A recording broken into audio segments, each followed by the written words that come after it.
Okay, mga kabansa all over the world and of course those who are here in the Philippines, magandang araw, umaga, gabi, hapon, wherever you are.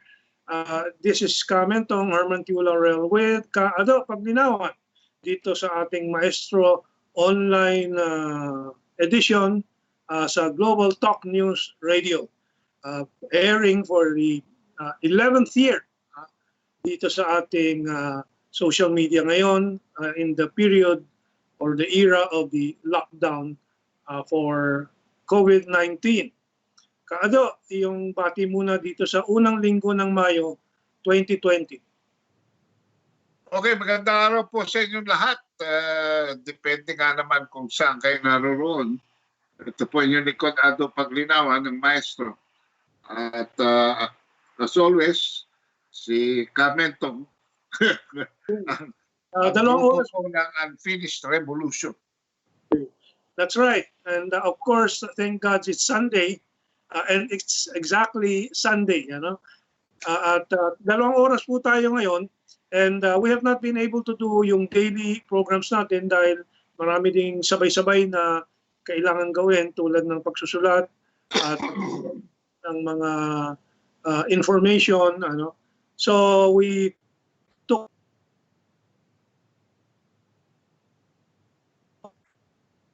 salamat naman itong araw na to ay natuloy na po tayo. I'll give you an idea of what we'll be discussing aside from the late-breaking news and our reactions and analysis. But what we have lined up, una-una yung sagot natin doon sa malaking disinformation project ng Philippine Daily Inquirer at nitong mga amboys, nitong mga anti-Chinaist, Chinaist, anti-Chinaist, bagong term na sinusubukan natin gamitin to describe them. So late breaking, and then we will discuss yung Iisang Dagat video na distorted ng Philippine Daily Inquirer, but our friends si Mauro Samonte and Rod Kapunan wrote very beautiful and biting but beautiful essays dito sa Manila Standard at sa Manila Times, no? Sa kanilang mga column. After that, we'll talk about the PhilHealth 3% premium na gustong singilin ni Secretary Duque. Mabuti naman mula sa cabinet ni Presidente Duterte, meron nang bumatikos dito. Dahil ito yung napag-usapan namin ng anak namin sa Japan, sa Yokohama po siya at nagtuturo ng English sa mga Japanese children, students. And of course, lockdown din sila ngayon doon sa Yokohama, pati yung kanyang girlfriend sa Hokkaido Island. But kagabi, galit na galit sa kanyang Viber at Viber messages sa amin na hindi niya babayaran ito dahil sa kanyang salary level doon, aabot po ng higit 30,000 isang taon and wala naman siya dito, hindi naman siya magiging beneficiary.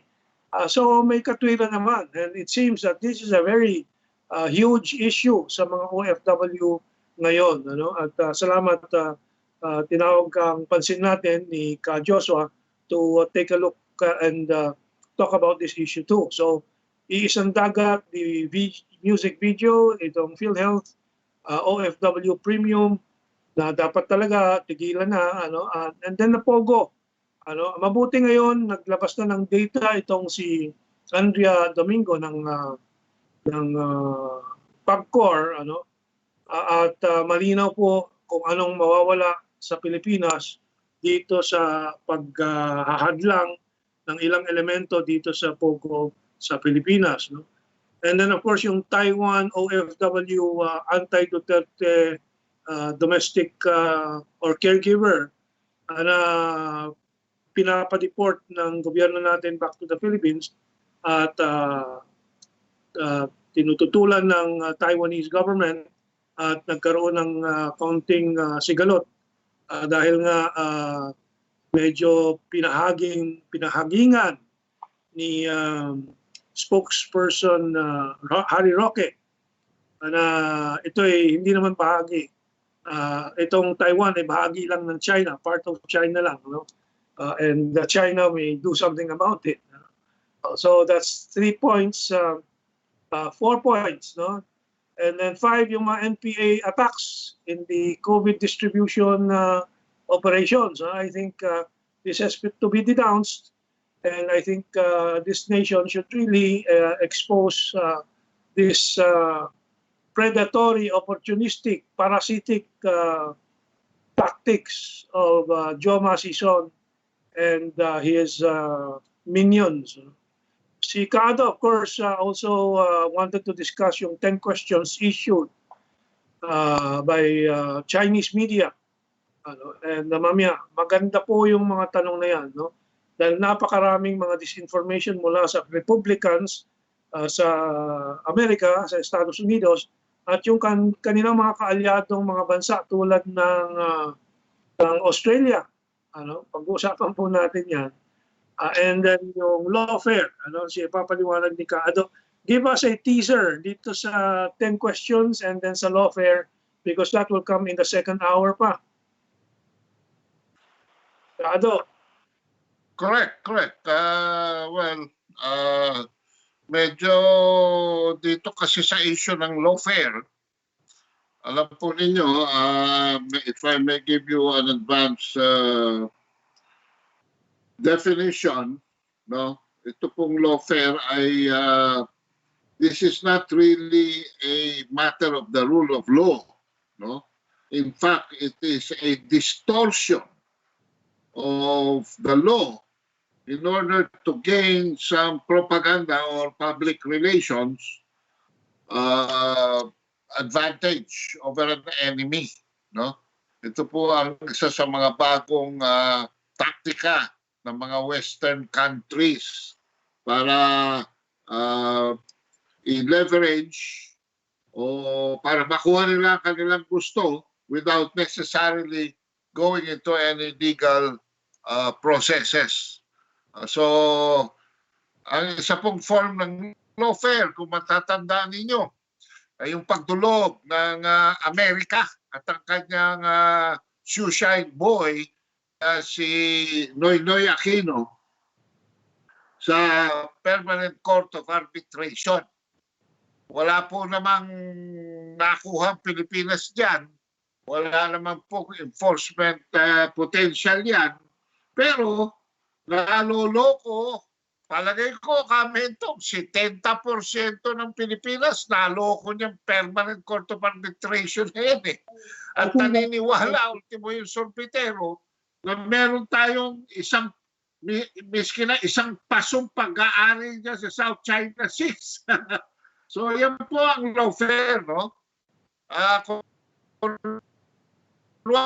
Paggamit ng batas, paggamit ng laws, but for the purpose of warfare, hindi for the purpose of justice, of judicial correctness, no? But political correctness, in fact, to the disadvantage of the other side. Yung pong pangalawa ay dahil po nagsisimula na ang Amerika, mga Amerikano, wala na po kasing makikitang pagkakakitaan, ay gusto po yata yung 1 trilyong utang nila sa China ay ma-forgive na, ma-write off na. So gumagawa sila ng paraan para tsokehin ng China, no? At ipahiya, hoping na magsesettle ang China dyan, no? At pero ang hindi na naiintindihan dahil ini-insist nila na maging transparent ang China, ay mas marami pong tanong ang mundo ukol sa involvement ng Amerikano. Hindi po eh. Hindi po China ang hinahabol ng mga scientists. Hindi po China ang hinahabol ng mga journalist, lalo na sa Amerika. Ang hinahabol po ng mga journalist at mga scientifico, mga sa medical community, ay ang Estados Unidos. So yun po, by way of a background, ang ating didiscuss mamaya. Yung lawfare, to put it simply, yung paggagawa ng giyera sa paggamit ng batas. No? And yung nakita natin sa Permanent Court of Arbitration ay isang exercise in hindi warfare kundi lawfare. war using the law. Okay, so you have an inkling already of the maybe almost 8 topics na pag-usapan natin, including the breaking news. So, Kaado, what do you think? How is this going to be implemented? This order of Solgen Calida, babala niya sa pag-issue ng posibilidad na mag-issue ang National Telecommunications Commission ng provisional authority to ABS-CBN. Have you heard anything about this? Kami ito, hindi na ako magpapaligoy-ligoy pa. In fact, naglabas ako ng Facebook post na pagka by May 5, ay napapanood ko pa ang ABS-CBN. Diniretso ko na sa Facebook page ko. Sinabi ko na pagka May 5, napapanood ko pa ang ABS-CBN, ibig sabihin kami ito, may isang malaking bayag na umurong. And didiretsuhin ko pa. Yan ay bayag ni Duterte. Dahil illegal na yan eh. Bakit na pababayaan yung mga aso niya na katulad ni Cayetano? At kung sino pa mga nasuhulan dyan. Ang laki ng kinita ni Cayetano sa ABS-CBN coverage ng Southeast Asian Games. Huwag na nga tayo magbulahan. Hindi ito political. This is not a political issue. This is neither an issue of business. This is an issue of the right of the Filipino citizen who owns the airwaves. That's right. So, well, make sure na kung sino ang gagamit niyan ay mag-ooperate having a correct franchise. Mag-i-expire na yan sa May 4. So pagka May 5, nandiyan pa yan. My God, palagay ko ako iniisip ko dyan, napakalaking pera ng kasuhulan dyan. Yan ang iniisip ko dyan kami ito. Huwag na tayo magpaligoy-ligoy pa. Bilyon ang naging suhulan dyan. Ako, you know where I stand in the political spectrum. Pero pagdating sa mga ganyan, hindi tayo dapat nagpapalusot miskin ng detalya. Tama si Calida. I support the Solicitor General. And whoever takes advantage of this small issue for their own benefit, financial, economic, political, legal, or whatever, should be shot in Plaza Miranda. Yun lang akin dyan. Ang nais ko lang idagdag dyan yung paalala sa lahat dito sa record ng mga Lopez na may mga aari nitong ABS-CBN at yung kasaysayan ng ABS-CBN.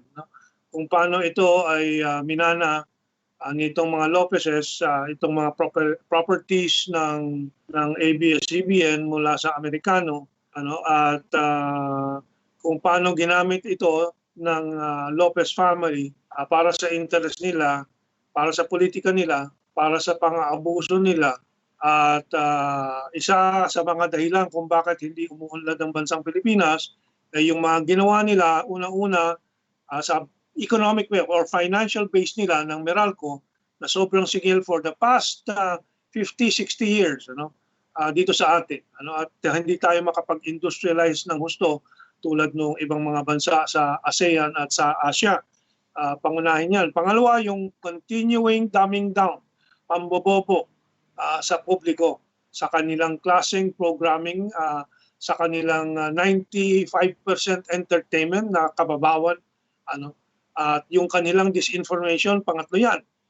Yung deliberate disinformation. Kaya walang nakakaintindi, o sa 70% siguro ng populasyon, walang nakakaintindi kung anong tamang mga impormasyon dyan sa South China Sea issue, dyan sa ating foreign relations, dyan sa independent foreign policy, dyan sa mga pagsasamantala ng US-backed oligarchs, tulad ng mga Ayalas, yung mga Panglinan, yung mga Rason, yung mga economists na nagbigay ng maling direksyon sa ating ekonomiya taliwas doon sa o kabaliktaran ng ginagawa ng ibang bansa at ginagawa ni Presidente Marcos noon na economic development ng bansa, food self-sufficiency. Kung maalala ng ibang mga naka-aware na nung panahon na yon, yung Masagana 99 na pinataas ang produksyon ng bigas,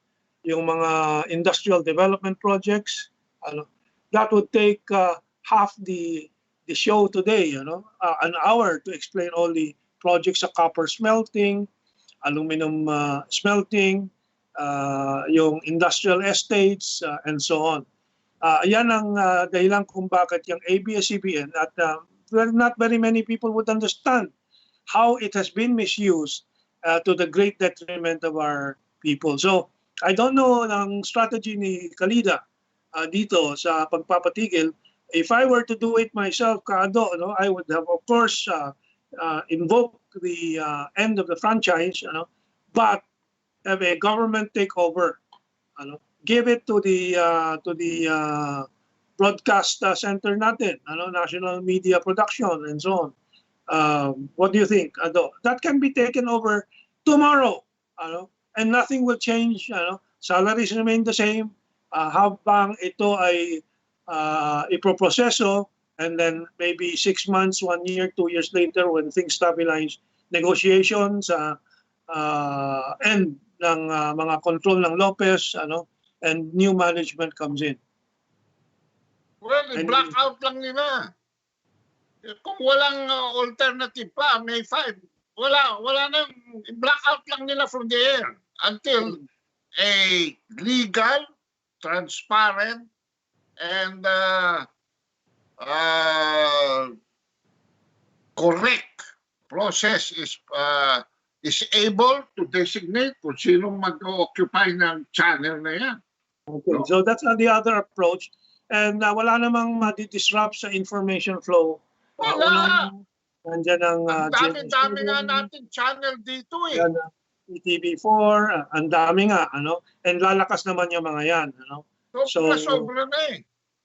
So we must assure the public that any transition is not a problem for the information flow, to make sure the public knows. In fact, maybe it will be more reliable because there will be no intervention of the self-interest of the Lopez corporate. Kasama yan sa strategy ng mga dilawan na maging bobo ang Pilipino. Can you imagine kung ang panuntunan natin ay ang matalino si Vice Ganda at si Boy Abunda? Napaka-bobo natin. Napaka-bobo na natin. At puro bakla naman yung mga tao dyan eh. Tigilan na natin itong masquerade na ito. Pero ang issue dyan, regardless of the programming, regardless of the history, by May 5, wala nang legal basis for the continuance of ABS-CBN. Diyan na lang tayo sa issue na yan. Diyan na lang tayo sa issue na yan. Kaya Cayetano, you go to hell. You have no business being in public service, you idiot. Tapos yung NTC na yan, how can NTC be over the president? And how can the president be over the rule of law? Yan ang issue dyan. Wag na natin paikot-ikutin pa. Maraming rason kung bakit wala sila dapat sa ere. Pero the most basic reason, ABC lang. The simplest reason is they have no more rights. No more franchise. Period. Tapos ang boxing. I think malinaw naman ang direksyon ni Presidente Duterte with the announcement of Soljan Calida dito sa ngayong breaking news. So I think we can rest assured that this is going to be implemented.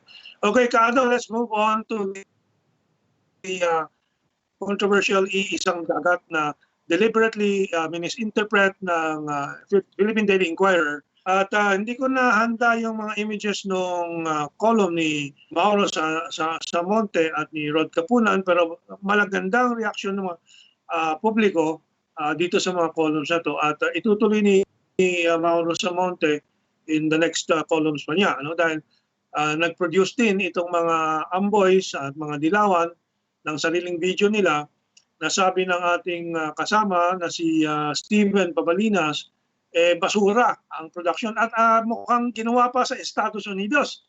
So halata that their biases are towards the American perspective dito.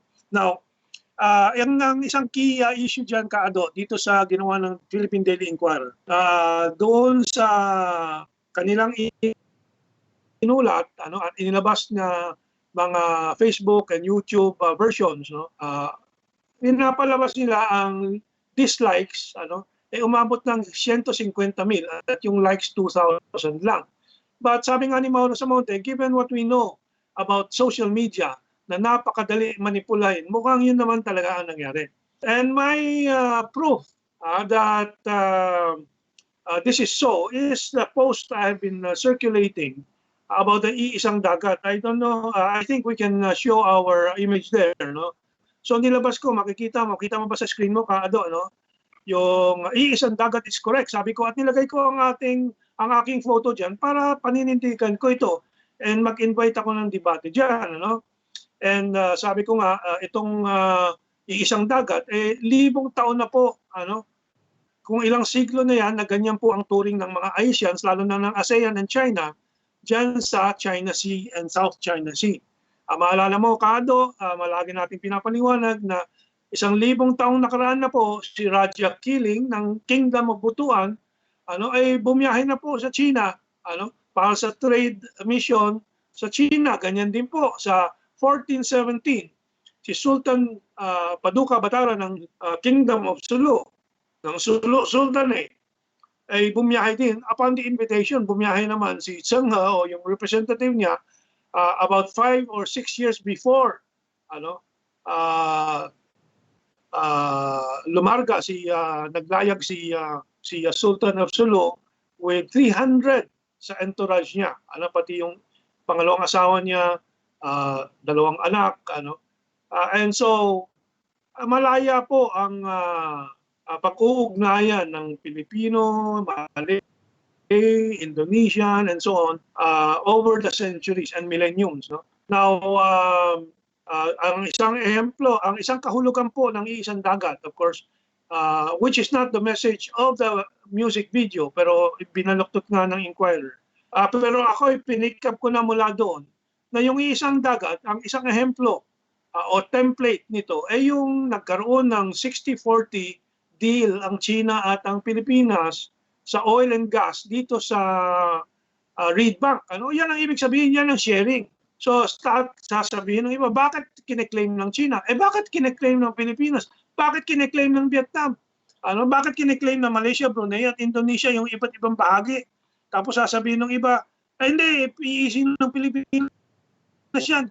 May EEC din claim ang Vietnam dyan, may EEC claim din ng Malaysia. Yan ang hindi pinapaliwanag ng Inquirer. So ano ang itinutulak nitong Inquirer at nila Carpio? Magkahidwaan ang mga magkakapit bansa, kalapit bansa dito sa ASEAN at China. Yan ang nakatagong agenda po nila Carpio. At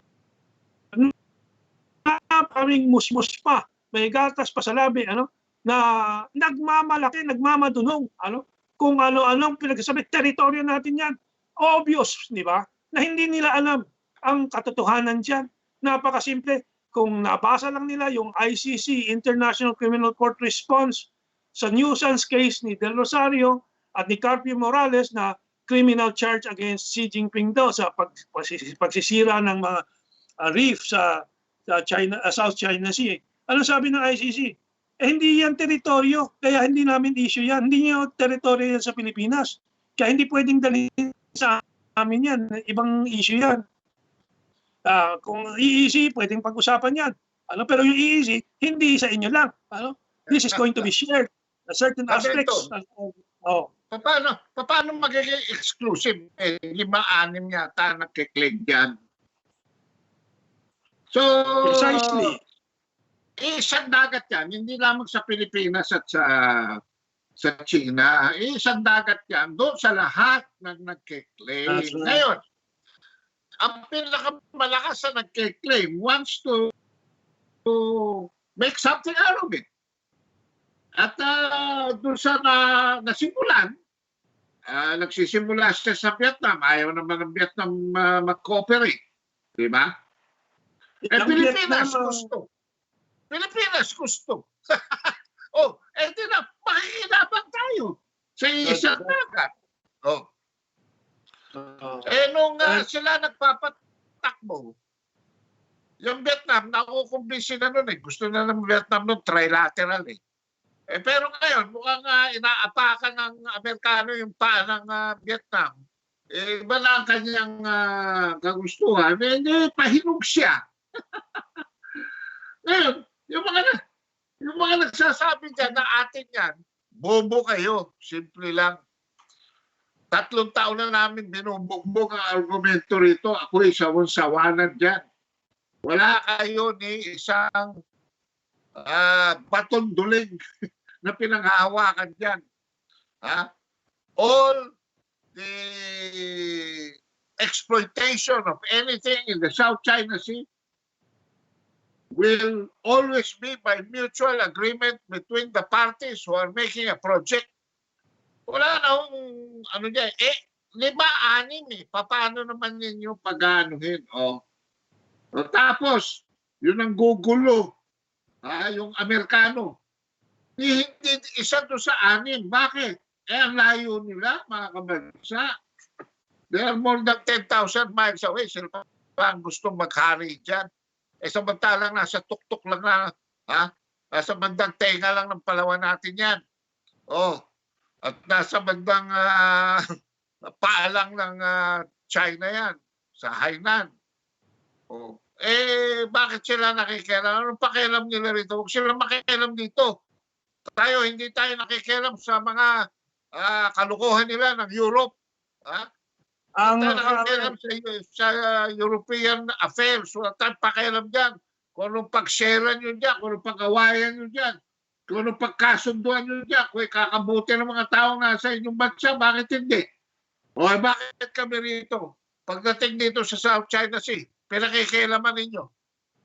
Yan ang problema. Wala kayong ginagawa, kundi sabi nga ni Presidente Duterte, nyaw-nyaw kayo ng nyaw-nyaw. Wala kayong langis. Kami meron, 60%. Alam mo, Kado, talagang masama ang intensyon nitong sila Carpio, sila Del Rosario. Hindi makita pa. Hanap buhay nila yan eh. Papatayin sila ng Amerikano pag hindi sila nag-deliver. Napanood mo ba yung Mission Impossible? Sa Mission Impossible, pag tumanggap ka ng pera o probetsyo sa mga Amerikano, tapos hindi mo sinunod yung mission mo, papatayin ka. Siyempre, kung ikaw naman nakikinabang, nakakabili ka ng kotse, milyon ang kinikita mo, mataba ang bulsa mo, bakit ka naman magrereklamo? Pag sinabi ng Amerikano sa'yo, utot, hindi uutot ka. Pag sinabi ng Amerikano sa'yo, huwag munang umutot, hindi ka muna uutot. Gano'n lang naman. Kado, ang pinakamasama sa ginagawa nila, hinahadlangan nila ang kaunlaran ng Pilipino. Ang pangalawa, ang mas grabe pa ay yung peligro na itulak tayo gamit itong mga misunderstanding na ito sa gera na walang mapapala at walang kapana-panalo ang Pilipino sa ganyang pangyayari. Yan ang pinakamasamang nakatagong intensyon nila para lang sa sariling interest po nila. Now, itong pinapalabas ng Inquirer na yung mga negatives 150,000, 2,000 lang yung positive. Alam po ninyo, ang totoo makikita dito sa post ko. Na sinasabi nung ibang mga nagkokontra sa post natin about Iisang Dagat, na tingnan mo lang kung gaano karami ang laban sa iyo. Sabi ko, tingnan mo nga yung likes natin versus the dislikes. At nandiyan po sa image natin sa kaliwa, if you're sa kanan, if you're facing your screen, Ang likes po ay 461. Ang frown or dislike ay 287. Ang laughing is 169. At yung crying ay 15. Sabihin natin kung magkasama yung laughing at yung crying at saka yung frowning, lamang pa rin yan. Pero mga 60-40 lang. Ganyang kaliit ang agwat. Alam naman natin itong mga anti-Chinaists, ito'y napaka-agresibo, napaka-dakdak, at yung silent majority, mga ilan-ilan lang ang ika nga sa English will take the trouble to debate, kasi sa kanila given na yan, and then karamihan, napakarami dyan, hindi na po magre-react dahil they understand what is the reality, and what is really good. Parang si Presidente Duterte, malinaw kay Presidente Duterte na gusto ng mabuti yan sa bayan, ginagawa niya. Ganyan din ang attitude ng silent majority. Pero yung iba, ina-advise ako, wag mo na patulan yung mga yan.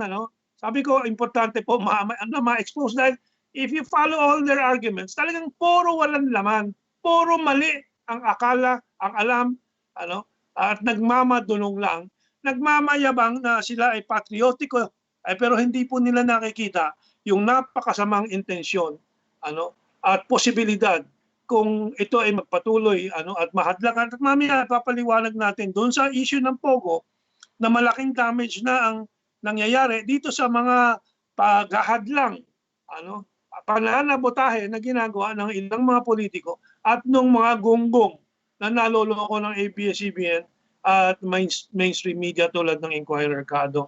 Nakikita dito sa post ko, na sinasabi ng ibang mga nagko-kontra sa post natin about na ginagawa ng ilang mga politiko. Mukha yung delay pumapasok sa ating stream, no? Okay, so ayan po doon sa issue ng Iisang Dagat. Si Kamauro susundan po ng isang column diyan at kanyang babatikusin yung ginawa naman ng mga amboys, na video naman na pang-kontra daw dito sa Iisang Dagat. Well, the more this becomes controversial, the more we have the opportunity to explain and the more the truth will come out. Okay, and let me just greet some of our taga-subaybay. Ika nga, good evening sabi ni Felipe Cruz, and then si Cecil, si Alex Itable, Reden Cabello, si Cecil Reyes, tapos nag-scroll down muna, tingnan natin si Amy Javier. Hello po mga faves kong mga maestro watching from Paris, France. And then there's Ernesto Tan. Bakit biglaan naman ang pagtaas ng premium ng Philhealth? Yan ay dapat tutulan po natin. Of course, ang idadahilan po ni Secretary Duque dahil doon sa laki ng gastos diyan po sa COVID-19, iyon ay ayusin muna, at hindi na papanahon na pag-usapan yan o even to bring it up or even to take it seriously right now. So I think we must... Ako. Yeah, Mentong, natutuwa na lumabas yung issue na yan. Dahil yung sa PhilHealth na yan, kasi kasabay ng pagkatanggal ng PhilHealth memorandum na yan, palagay ko dapat tanggalin na talaga si Duque. Mukhang hindi nag-iisip ng tama. May problema yung mama, hindi tamang isip eh. At saka napapahiya na si Presidente masyado. Maaaring malaki kinontribute ng magkapatid na yan.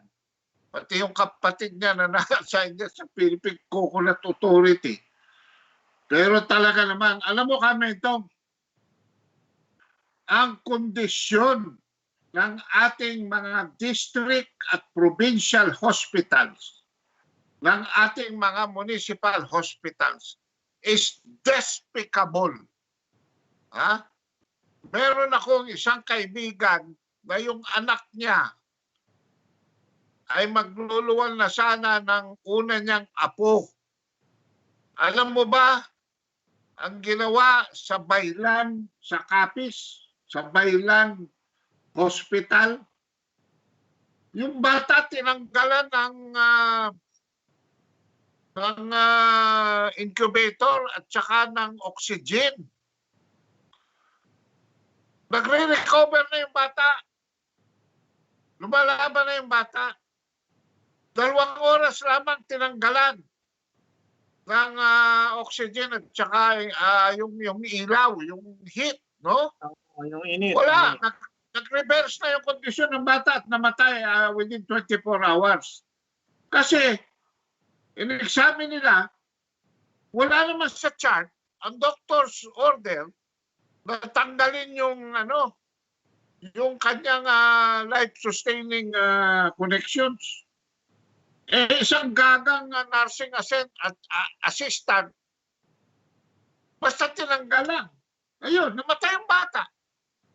So, yung katarantaduhan ni Duque, yung incompetence ni Duque, lahat yan. Wala siyang ginagawa dyan, kundi yung mga patabain yung mga pharmaceuticals. Ha? Eto, napag-isip ko tuloy na, alam mo, everybody is celebrating local autonomy. Ang isa sa pinaka-walang hiyang naging resulta ng devolution ay itong nangyari sa health system natin. Ang nangyari sa mga provincial, district, and municipal. Yung district at provincial napunta na sa governor. Yung municipal napunta na sa mayor. Paano kung walang masyadong economic sustainability ang mga local governments na yan? Anong una magsasuffer? Siyempre, unahin nilang bawasan ang mga budget yan, yung mga ospital na yan. Hindi naman nila naiintindihan. Hindi naman araw-araw nagkaka-COVID-19 tayo. Kaya despicable. Kung sino man ang papalit kay Duque, tignan ninyo mabuti ang kondisyon ng mga taga-probinsya, kaya mga taga-probinsya nagpupunta ng syudad, namamatay na sila sa mga provincial district at municipal hospitals. Wala, my God, alam mo ba Mentong, 24 hours na, wala pang findings yung x-ray.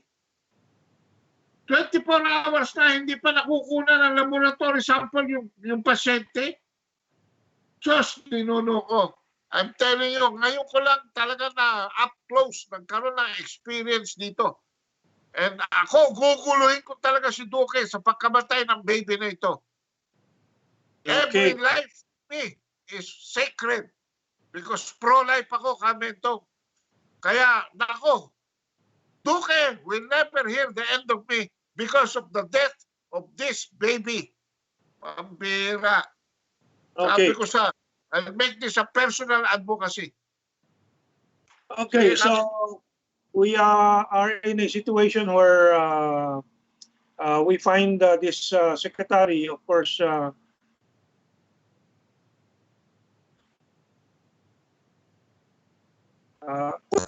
bad judgment. This is so out of place right now. And personal po ang aking karanasan yan dahil kagabi, mahabang diskusyon namin by internet ng aking anak with my wife, with the mother. And we finally agreed with him na it doesn't seem reasonable talaga. Although we would like to follow the law and the government, but this is one case we really have to oppose. The other problem, of course, is yung mga budget natin para sa health, especially with this multi-billion costs of the healthcare for the COVID-19 cases. But that is another issue we must tackle. Yeah, may sasabihin ka. Mentong, maraming naglo-law ranger kasi. Kita mo, that is a major policy decision affecting 110 million people. Now, dumaan ba sa IATF yan? Hindi na naman. No?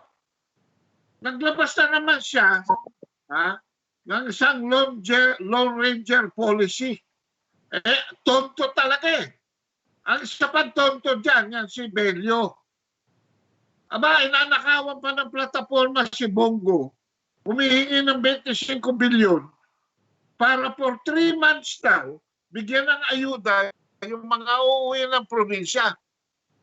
Eh, tanong ko, after the 25 billion is exhausted and the 3 months ayuda is finished, eh parang binigyan mo lang ng round trip ticket yung tao.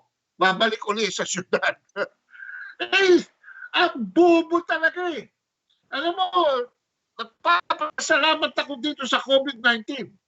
Dito natin nakikita na ang dami pala nating mga membro ng kabinete. Ha? Na hindi ko pagkakatiwalaan. Hindi ko pagkakatiwalaan na maging sibuy ko. Ha? O utusan sa bahay dahil napaka-irresponsable. Tatanga-tanga. I'll give you some feedback. Kaya yung dalawa, bahala na si Duque at saka si Bello kung sino sa kanilang Law Ranger at kung sino sa kanilang Tonto. Pero dapat yung dalawang yan matanggal na. Okay, I'll give you some feedback from our watchers from all over the world. Si Samuel, you are the one giving the light of truth. Si Alex Ita, maraming controversial issue ang Philhealth, lalo na sa mga probinsya. Mukhang nakadanas na rin ata itong si Ginoong Alex. Si Medi Balukas, good PM po. Kamentong Kada, mabuhay po kayo watching from Japan. Ano? And my son is in Japan, so baka magkakilala kayo someday. Scroll up nga, Josh, I can't read the other thing. Anyway, busy pa ata si Ion. Si Felipe Cruz, nabasa na natin ang bati niya, and higher pa. Okay, Cecil Reyes, galit yung taong kumakain ng malagnaw. Malagnaw ba o malagnaw na lugaw? Reden Sebelio po, o Cabello, hi, sabi niya. And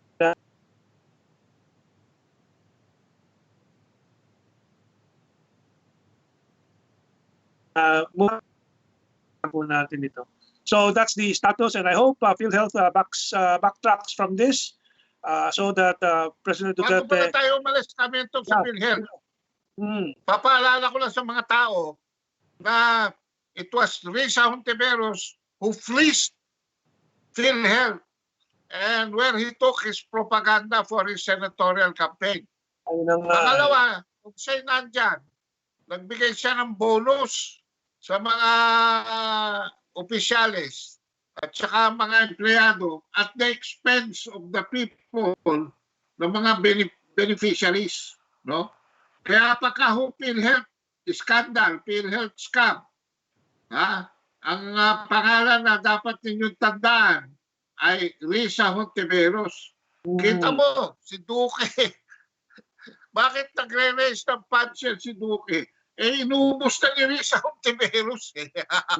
Bago pa man tumating si Duterte. Ilang mga feedback dito sa discussion, si Fred Lumba, what is important is that makinabang ang bansa at mga Pinoy sa development and utilization of natural resources, whether in a bilateral agreement or not. This is better than nothing at all, and certainly better than conflict and war. After all, wala namang kakayahang technologically speaking ang Pilipinas to explore and develop the oil and energy potentials in the West Philippine Sea. From my son-in-law, Don Yamson, magandang gabi po, sabi niya. From Johnny Ferreras, mabuhay po kayo. Ganun din po ang programa ninyo, more power. This is from another account natin, and then we will look at the others later on. So, Kaado, we can now move on, and this is another example, of our economic projects with China na maraming nagprotesta, nag-aadlang sa media, pero ang totoo po dito sa issue ng POGO, si Saida nanonood, mata ni Kaado parang kay Garfield. What do you say? You wink your eye, twinkle twinkle your eyes. Okay, and so meron dito si Francisco Manula na wala, I'll read it later. So ito pong POGO workers, of course, maraming controversy, may prostitution galing dyan daw, may money laundering which was never proved in the Senate hearing, that money laundering, and all that Senator Gordon was protesting about were all legally transacted, properly processed through the Bureau of Customs, through the AMLA, through the central bank, and so on. No? So wala pa talagang solid, except yung mga prostitution, merong I think 2-3 cases that we have read about, reported, representing several dozens people, pero ito ay tungkol sa 31,000 Filipino employees of POGO operations in the Philippines. No? Sabi ngayon, lumabas na ang ulat ni Andrea Domingo ng PAGCOR na mga 31,000 ang Filipino workers, 1/3 to 1/4 or 1/4 to 1/3 of POGO employees are Filipinos. So isa sa 4 hanggang sa 1/3 is 1 out of 3, ay Pilipinong nagtatrabaho dyan. Totaling 31,000. Dadami pa yan, Mentong. Dadami pa yan. Kasi hindi ba sila John Simon nagtatayo ng Chinese Mandarin school? Para sila dating mayor ng Quezon City, John Simon, inulat sa amin ni Kaado, sa kwentuhan namin na bumubuo sila with some Chinese and of course Filipino counterparts na magturo ng Mandarin enough for POGO operation para dumami ang Pilipino na pwede na umupo doon sa inuupuan ng mga marunong mag-Mandarin siyempre na mga Chinese. Dumadami na. Ang problema, dahil sa panlalait ng ilan, merong umaalis na POGO operations. Now, my position there is, while it is an opportunity to help our people earn money and so on, and help the government earn right now 6 billion a year, but that is projected to go to 50 billion pesos a year. Gamitin yan. Siyempre, pwedeng tigilan yan anytime. Kasi ang Chinese government itself does not promote it. Ayaw nga nila yan. Kasi meron talagang nungulusot na pera dyan galing sa China, yung money laundering. That does not really hurt us. But of course, we don't encourage that and we don't like that. But it's an opportunity for 31,000 Filipinos to have jobs and maybe double, triple that to 100,000 over the next few years. So that is the situation. And I think we have some images we prepared dito sa issue ng POGO. Unang-una, dahil dito sa COVID-19, bumagsak na ang condominium development business ng 15%. Mawala pa yung POGO, siguro 50% ang bagsak ng ating condominium development business and real estate development business. Ayan po, Manila's condominium prices to fall 15% this year given the COVID-19 crisis. Pero lalong babagsak po yan pag mag-pull out ang ilang mga POGO operations. And I think meron tayong isang image na may nagpo-pull out na. Do we have that? So let me see. Mukhang ito, I have this here pero baka hindi ko nagawa po sa prepared this. Ayun, may yung isang news item from Inquirer. Ginamit na natin yung kalaban ng mga ni Duterte, para to establish the fact that this is a real report. 1/4 of registered POGO workers are Filipinos. So ayun ay ulat ng PAGCOR. Now in front of me, I don't know, I'll just show this in the camera. Racism versus Chinese workers prompt some POGO firms to leave PH or Philippines. Ito po. Kita ba? Do I have it right? At least you can see the headline. So may dalawa na daw, o kung ilan ito, 2 to 3 Philippine offshore gaming operators or POGOs have packed up their operations here to relocate abroad. Pwedeng pumunta ng Thailand o iba pa, amid alleged racism towards Chinese workers, according to PAGCOR Corporation chairperson Andrea Domingo. So, okay lang naman sa atin mawala yan. Pero doon sa mga naghahanap buhay dyan na 31,000 today, is that okay? Wala bang konsiderasyon itong mga anti-China-ist, na isipin yung kapwa nila? Ang dami pong ganyang arroganteng magsalita na, walang kwenta yan. We don't need it. It's not worth it. Isa po ganyan yung kaibigan ko na kinamumuhian ko ngayon, si Tambuat ko, Hari Tambuat ko na dating manager namin sa GNN. Ang yabang na, ay hindi natin kailangan. Kasi mana ka ng malaki. At tandaan mo, sabi ko, Tambuat ko ka. Sino ka rin? Hindi naman natin iniisip ang interest ng China. Ang interest ng mga nakakapit dyan sa mga trabaho nila. 31,000 po yan. Anong ibibigay mo, Hari Tampuat ko, dyan sa mga yan? Meron ka bang maipapakain sa kanila? Well, anyway, that is Huwag ka na magtaka ka, Mentong. Yan yung mga puting unggoy dito sa Pilipinas. That's right. Oh. Yung mga amboys yan eh. Hindi mawawala yan eh. Bihira naman yung katulad ko na miski ang pamilya ko nasa US independent thinker, di ba? Oh. Yung mga yan Jesus Maria Joseph. Mga graduates ng Stanford University, mga nag-Harvard pa, it will take 2 or 3 generations bago mahugasan.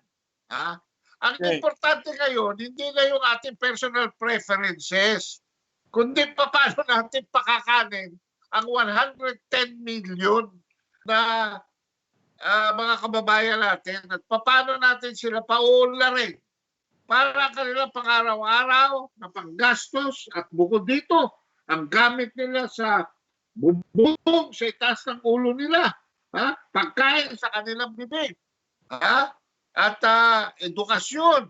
Ayan, yan ang mga pag-usapan natin.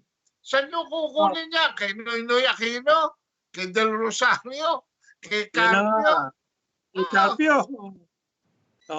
Okay. May nabasa ako, isa sa mga nagsusubaybay po ngayon, si Susie Ilo.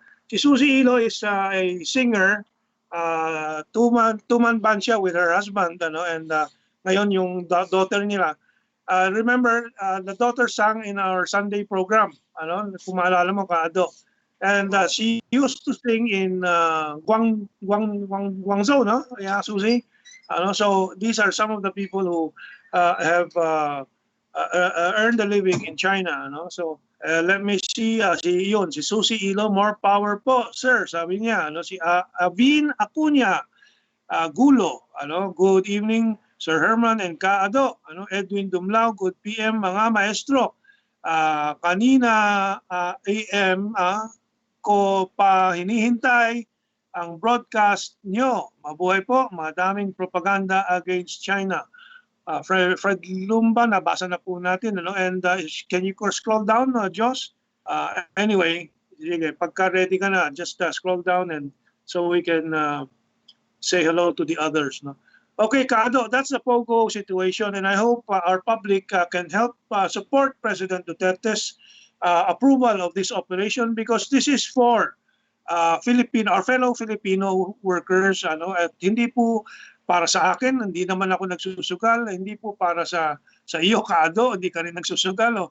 But it is not for Filipinos na wala naman tayong gambling except sweepstake at yung but this is for Filipinos who need the work and the government that can potentially earn in a year or two 50 billion pesos from taxes on this POGO. Ngayon lang inaayos nung panahon ni Noynoy, nandyan na yung POGO na yan. Pero wala pang 1 bilyon. Ang koleksyon taon-taon, walang 1 bilyon. O saan napupunta yung nasa tabi niya, di ba? Mentong, walang 100 milyon. Walang 100 milyon lang. Samantala ngayon, bilyon. Kaya itong mga dilawan talaga, bulag sila doon sa mga nangyari sa nakaraan. Dito lang sila nagngangaw-ngaw. Okay, tuloy natin. You have anything more on the OFW? We have the OFW issue again doon sa Taiwan, Kado. Let me just read this name. Ayun. If you can show the image, Josh, Taiwan nixes Philippine bid to deport OFW over nasty anti-Duterte remarks. Now, hindi lang po ito anti-Duterte na mga komentaryo. Ito pong OFW na to sa Taiwan na caregiver, nagme-maintain ng 4 o 5 accounts. So talagang propagandista, ano? Talagang kasama sa systematic anti-Duterte propaganda campaign. Mukhang ito ay kasama doon sa isang frente ng CPP at ni Joma, yung migrante. Ano? So these are of course to be proven, pero mukhang yung facts malinaw na from our Philippine Labor Attaché in Taiwan, si Fidel Macauyag, nag-release ng statement accusing Elanel Ergot Ordidor of cyber libel, saying that her posts against Duterte intended to cause hatred amid the COVID-19 pandemic. Marami pong ganyan, but ito po isang citizen ng Pilipinas na sinisiraan ng gobyerno niya sa panahon pa ng krisis, at hindi lang po inosenteng komentarista na individual, kundi may 4 or 5 accounts. So mukhang troll talaga, ano? Oh. Mentong, I will take a different track dyan, no? Yeah. Wala naman problema actually dyan eh. Kaya lang, as usual, bobo. Bobo yung head ng Meko dyan. Yun, Kilala mo ba yung head ng Meko dyan? Oh. Yung pinaka, ang katumbas niya, ambassador to Taiwan. Katumbas. Hindi naman pwede sabihin ambassador dahil hindi naman country yung Taiwan eh. Provincial lang yan ng China. Ngayon, si Lito Banayo. Yes. Politiko. Publicist. Si Lito Banayo, kasama sa lahat. Zero diplomatic experience. Kami itong simple ang solusyon sa problema niyan. At pati yung labor attaché na yan, medyo bakit naman kailangan sunugin mo pa yung bahay para sa isang daga lamang na gusto mong patalsikin? Napakadali kami itong para patalsikin yung hayop na yan. Hindi kailangan ng permiso ng Taiwanese government. Kansilahin lamang ang passport. Tapos ang boxing. So yan, but you brought up the issue of Lito Banayo. Umangal pa si Lito Banayo in public, ano? At kino-contradict si Harry Roque na spokesperson ng Malacanang. Bakit kailangan mo pa? Hindi lang bobo. Kami ito, alam mo ba sweldo ng Meko representative natin doon kung magkano? Mga 5 milyon natin taon. Mga 5 milyon isang taon. Chicken! Chicken! Nagbo-broker pa yan ang mga Taiwanese businessman dito. Siyempre. Yan. Si Lito Banayo, kasama din sa administrasyon ni Noynoy. Karoon ng kontrobersya din doon. Ano ba yung hawak niya noon? Parang tourism PTA ata, Philippine Tourism Authority. Philippine Tourism Authority. Naalala ko, kita ko sa kanya. Alam mo, kung minsan nagtatampo rin ako kay Duterte. Kaya 4 na taon sa isang bobo, earning, lagay mo na ng mga 10 million a year. May mga allowances pa kasi yan eh. Libre mga living expenses yan eh. That's right.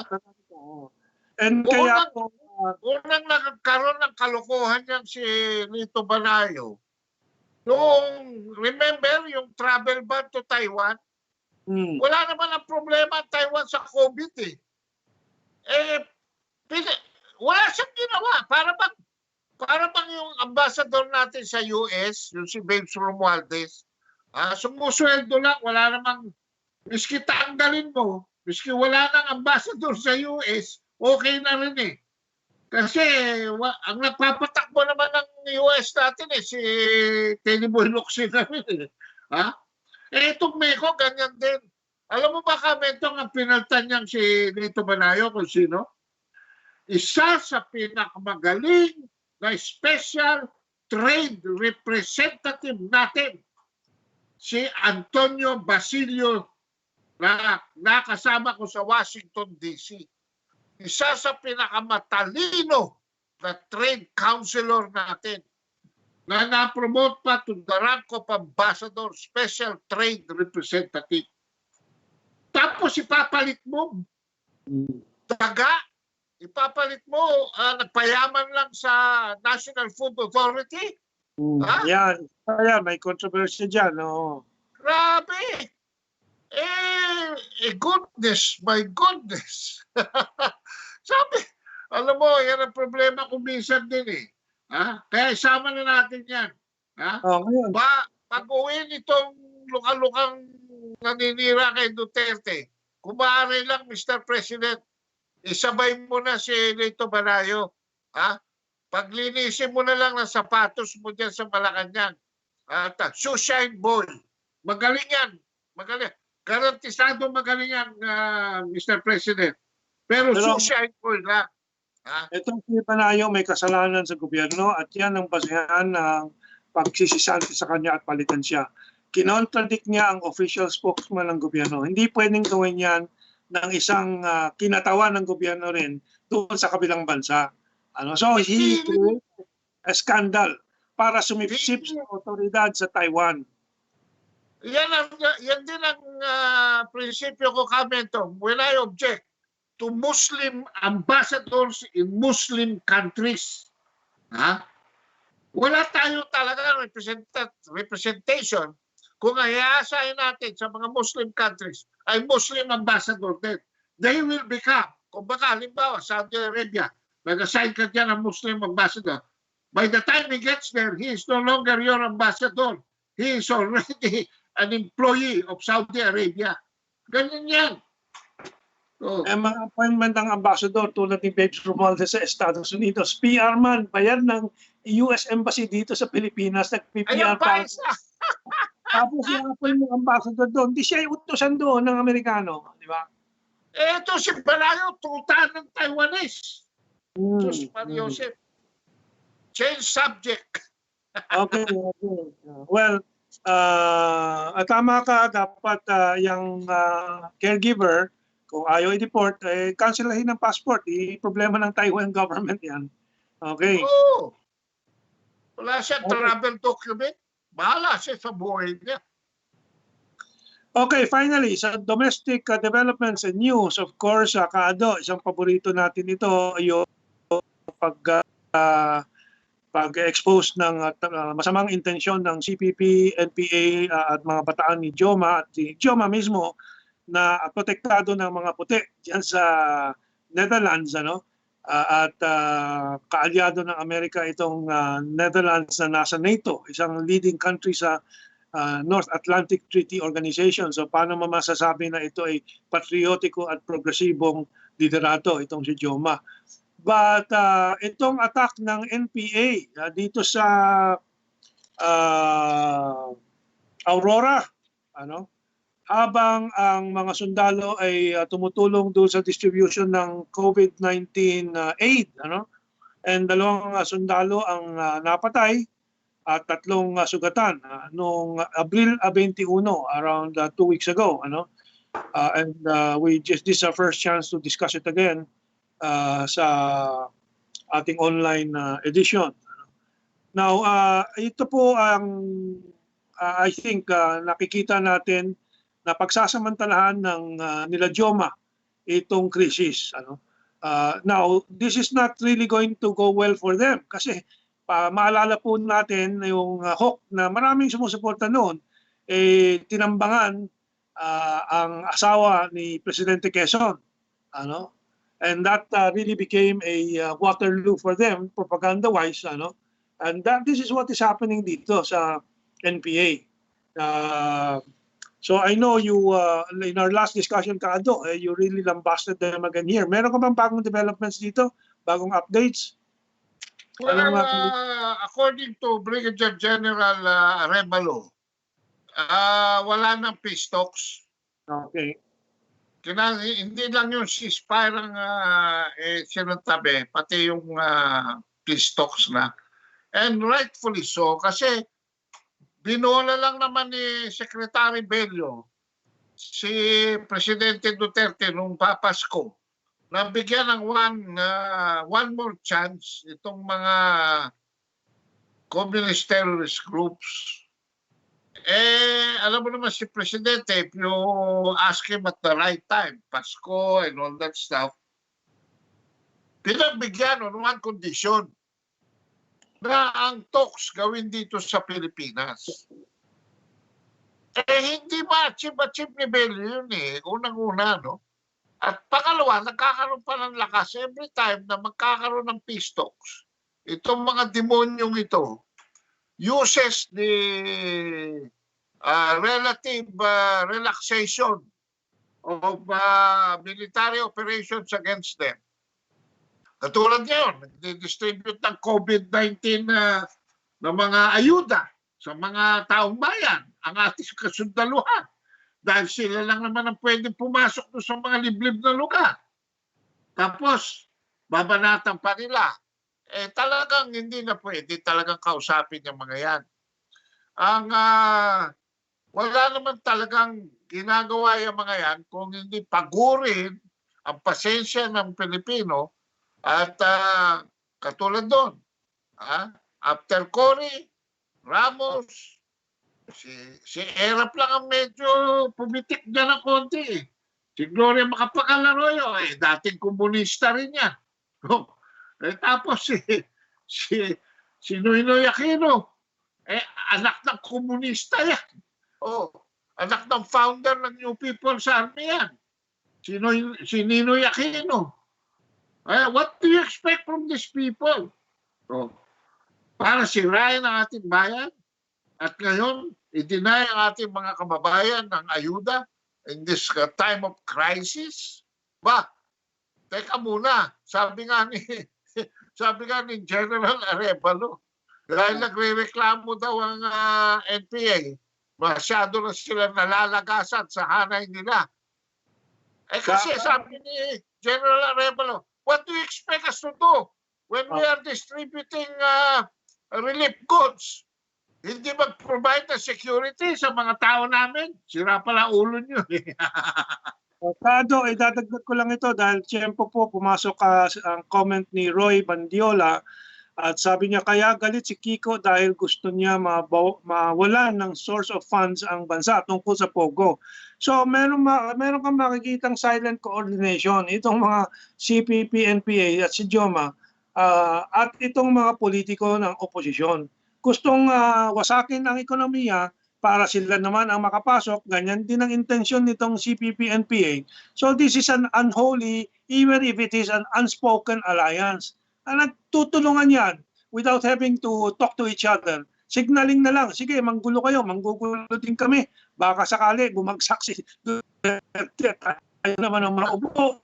Parang kaya nilang ayusin pagka nakasak na. That's not going to happen. In my dreams, actually, naawa ako dyan kay Sharon Dahil dyan kay Kiko, nagkaroon sila ng anak na Frankenstein. Yung si Frankie. Na ang utak, imbis na yung talent ni Shawi ang makuha, yung kabubuhan. Alam niyo mga kababayan na ito si Kiko, pre-promote ninyo from konsehal ng Quezon City to Senator of the Philippines dahil pinakasalan lang niya si Shawi. Napakabobo ninyo, mga bobo mutante kayo. Kung ganyan lamang ang hugot nyo, wag na lang. Wag na lang. Grabe talaga. Okay, ito po. Ito, Kado, si Lina Hilado, good PM po.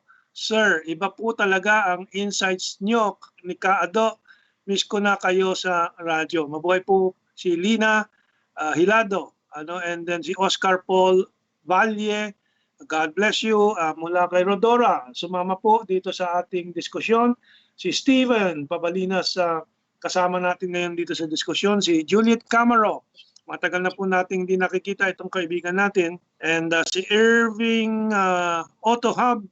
Mabuhay kayo. Kayo ay mga tunay na Republic defenders. Yes, Republic. of the people, by the people, and for the people. Kahit na yung POGO, we are arguing in support of President Duterte here because it is for at least 31,000 Filipino workers. Hindi lang po yun. Yung extension pa na mga multiplier effect ng economic activity na to.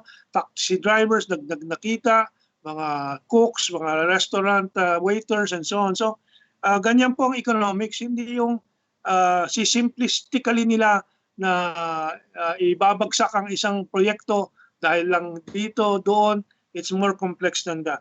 So let me see who else is here. Samuel, nabasa na po natin. Then sa other side, mamaya ilalabas po ni Diyos. Okay. So NPA attack. So those are the first hour items natin, Kaado. All developments dito sa ating bansa and related to our situation here. We'll move on to the international front. What we have now consumed the 1 hour of time, more than 1 hour. So that's right, we still have around 45 minutes or 50 minutes, Kado. So let's just go first to North Korea. Paalala lang natin sa ating mga kabansa that in our previous episode, nagbigay po tayo ng alerto na malakas ang disinformation laban sa North Korea. Partly because ito ay isang panlihis na naman sa atensyon ng mga problema sa loob ng Estados Unidos at sa Europa. Yun, pinag-usapan na namatay na and so on and so forth. At pinulot yung impormasyon mula sa isang very little known website, news website na tinatag ng isang North Korean defector. So alam natin na may mga laman na, na bomba yung mga news na yan. At naglabas tayo ng sa ating interpretasyon, nagbigay tayo ng babala na huwag basta tanggapin ang mga balitang yan. And we went to that site also and researched it, investigated it, at natuklasan natin na nagbago na din ang storya noon. Na hindi naman daw namatay pero nagre-recover. Lumalabas po ngayon, and nandyan na po sa screens po siguro ninyo, yung paglitaw ngayon ni Kim Jong Un. Kim Jong Un resurfaces, state media says after weeks of health rumors. Hindi lang po state media ng Korea naglabas nito because ito lang napili natin sa maraming balita, including Western media, at may video ng kanyang ribbon cutting. So this is actual. Kaya din yung South Korean news all this time has never claimed that he has died. Sila nga ang nagbibigay ng advice na wag basta to jump to conclusion tungkol dito. Ganyan din po ang Chinese media. Si Trump mismo ay nagsabi, alam niya ang katotohanan at hindi po wala pong sakit si Kim Jong Un. So this is a lesson sa ating publiko dito na yung Western media po manipulado po yan. Depende sa intention nila. In this time and period, ito po maraming nilalabas na panlihis sa atensyon ng global audience itong sa mga problema ng Estados Unidos at ni President Trump at Republicans. At sa isang analysis nga, ang Democrat naman dapat tumutunggali kay Trump pero tahimik sila basta anti-China kasi anti-China din yung Democrats. So natutuwa lang sila na si Trump ay bumabagsak po sa surveys ngayon. Yung Democrats kami ito, hindi naman gano'ng anti-China yun. Anti-Trump sila. Anti-Trump naman talaga sila. At kung wag lang sila magkamali. Ako'y nalulungkot na nahaluan ng US politics kami ito. Itong diskusyon sa COVID-19, no? Yeah. Dahil napaka-unfair naman, lalo na sa mga frontliners na nilalahat nila kanilang, niaalay nila kanilang servisyo, nilalahat nila kanilang buhay in a very dangerous environment. Pero pinupoliticize naman dito mga dilawan dito sa atin at mga pulahan. At doon naman sa Amerika, ay naiipit sa politika ng Democrats at saka Republicans. Dahil nga, yung issue na yan ng racism, no? Racism. Racism, oo. Ang problema dyan kami ito, medyo sumusobra na ito mga to. Ang Amerika talaga naghahanap ng mitsa na even during the COVID-19 ay magkaroon ng gulo. No? Humahanap sila ng mitsa sa mismo China, sa Korea, no? Pati Germany, nakikialam na. Ako, lalo marinig ko yung kalokohan na nangyayari sa Germany ngayon. Hindi ako naniniwala. Fake news yan bukas lang sabihin ng China, palayasin na yung Volkswagen dito sa atin. Tingnan ko lang kung hindi lalong bumagsak yung ekonomiya ng Germany. Di ba? Hindi basta-basta. Hindi ganyan kasimple ang mga development, no? Ang formulation ng foreign policy. Hindi basta-basta ganyan. At dito sa Amerika, nakikita natin na dahil according to the surveys, pag inatake ni Trump ang China, tataas ang rating niya, banat siya ng banat. Tapos ngayon, siya mismo, pero mo, presidente ng Amerika engaging in fake news. Grabe. Grabe talaga. Grabe masyado. Hindi naman bago yan Di ba si Presidente Bush Jr., 2001, 2002, weapons of mass destruction, hinahunting nila at sabi nila meron si Saddam Hussein para lang maging dahilan at maatake nilang Iraq. Nung nakapasok na sila, wala silang ma-produce na weapons of mass destruction. But the American media and the American politicians are used to lying, even to their own people. Ito ang sitwasyon dyan. Ngayon, meron na social media. Kaya booking na sila. Ito ang mga tanong. Ito ang mga tanong ng Amerikano mismo. Na kinalam ng People's Daily. Ang People's Daily ang pinakamalaking newspaper group sa China. No? And it's the official newspaper of the Central Committee on the Communist Party of the Philippines. Kaya nga tinawag na People's Daily.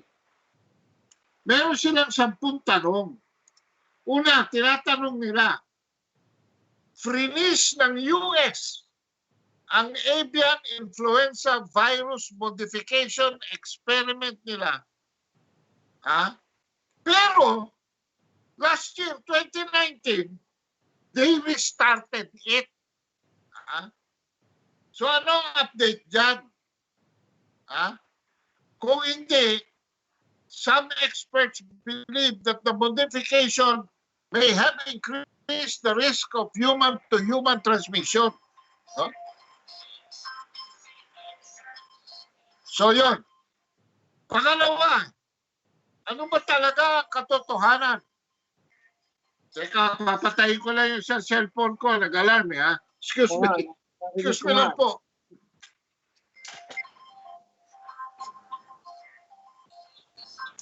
Anyway, while si Kaando inaayos yung kanyang sitwasyon, ayun, he's back anyway. So tuloy mo, Kaando.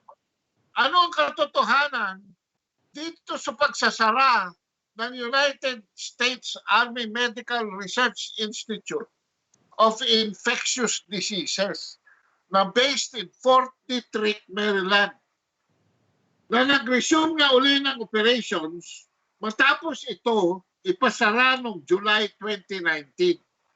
Ano ba nangyayari sa Amerika noong panahon na yon, yung kalagitnaan ng panahon 2019? Nakatanggap sila ng statistics na maagang nagsimula ang influenza season po sa Amerika. Setyembre nagsisimula.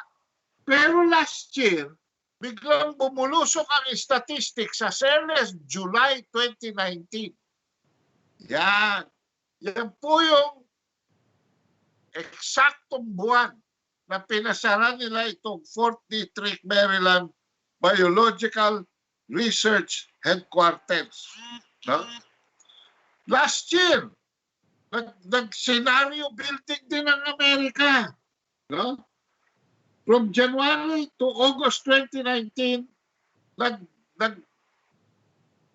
ang US Department of Health and Human Services nagpatakbo ng senaryo na ang tawag nila ay Crimson Contagion. Sinimulate nila ang isang fictional outbreak involving a group of tourists visiting China. Can you imagine that? Now, ito ba ay senaryo? Kasi noong October, nagpunta ang more than 300 na sportsmen sa Wuhan, China. Amerikano po yung mga yan. So yan, tinuloy pa nila yan mga kabansa. Pangapat, nagbibigay na ang US intelligence officials ng warning kay Trump as early as last November. Bakit ini-ignore ni Trump ang warning na yan? Bakit ini-ignore niya? According to the Washington Post, in more than 2 months from January to February 2020, Trump had received intensive warnings from the U.S. intelligence agencies about coronavirus. Bakit nung March 13 lang siya nagdeklara ng national emergency? Hinintay niya ang WHO na mag-declare ng pandemic. Samantalang even before that, ini-inform na si Trump ng national intelligence community ng Amerika. Panlima, itong na-report ng Japanese Asahi Television na nagsimula sa Amerika sa figure na 14,000 ang nagkaroon ng flu epidemic. Yung pala, more than 24,000 to 62,000 ang naging statistics later on na nakaalam natin from the Centers for Disease Control. At kinumpirma ni Robert Redfield noong March 11 sa isang hearing mismo sa Congress. No? Nung ini-interview siya ni Congressman Ruda, ay inamin niya na nag-post-mortem analysis ang Centers for Disease Control ng Amerika at napatunayan nila that some of those who were reported as ordinary influenza deaths were actually due to COVID-19. Panganin, kailan ba talaga unang lumabas ang novel coronavirus sa US? Nagkakaroon ng ebidensya rito na even on February 6, merong mga death, may mga death certificates na coronavirus ang kinamatay. Dito sa Santa Clara County of California na nireport sa Los Angeles. Ang pinagbabasihan dito ng People's Daily, lumabas ito kamentong sa People's Daily. Pero pinagbabasihan niya ay mga dyaryo na nagre-report sa Amerika. For instance, number 7, nag-report ng Wall Street Journal noong March 16 ng first human testing ng Moderna experimental vaccine against the COVID-19 ay nagsimula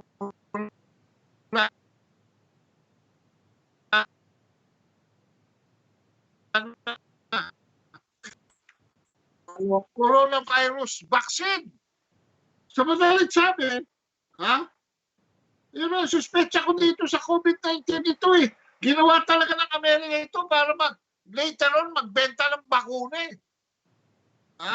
Although I don't include that in my personal survey doon sa ginagawa kong libro, dahil conspiracy theory yan. Pero feeling ko ganun eh. Pangatlo, ano nangyari sa mga biglang-biglang nagtayo ang US na napakaraming biological laboratories all over the world? At dito, question pa ng Russian expert in the field of internal affairs, foreign affairs and national defense na si Grigory Tropimchuk. Ha?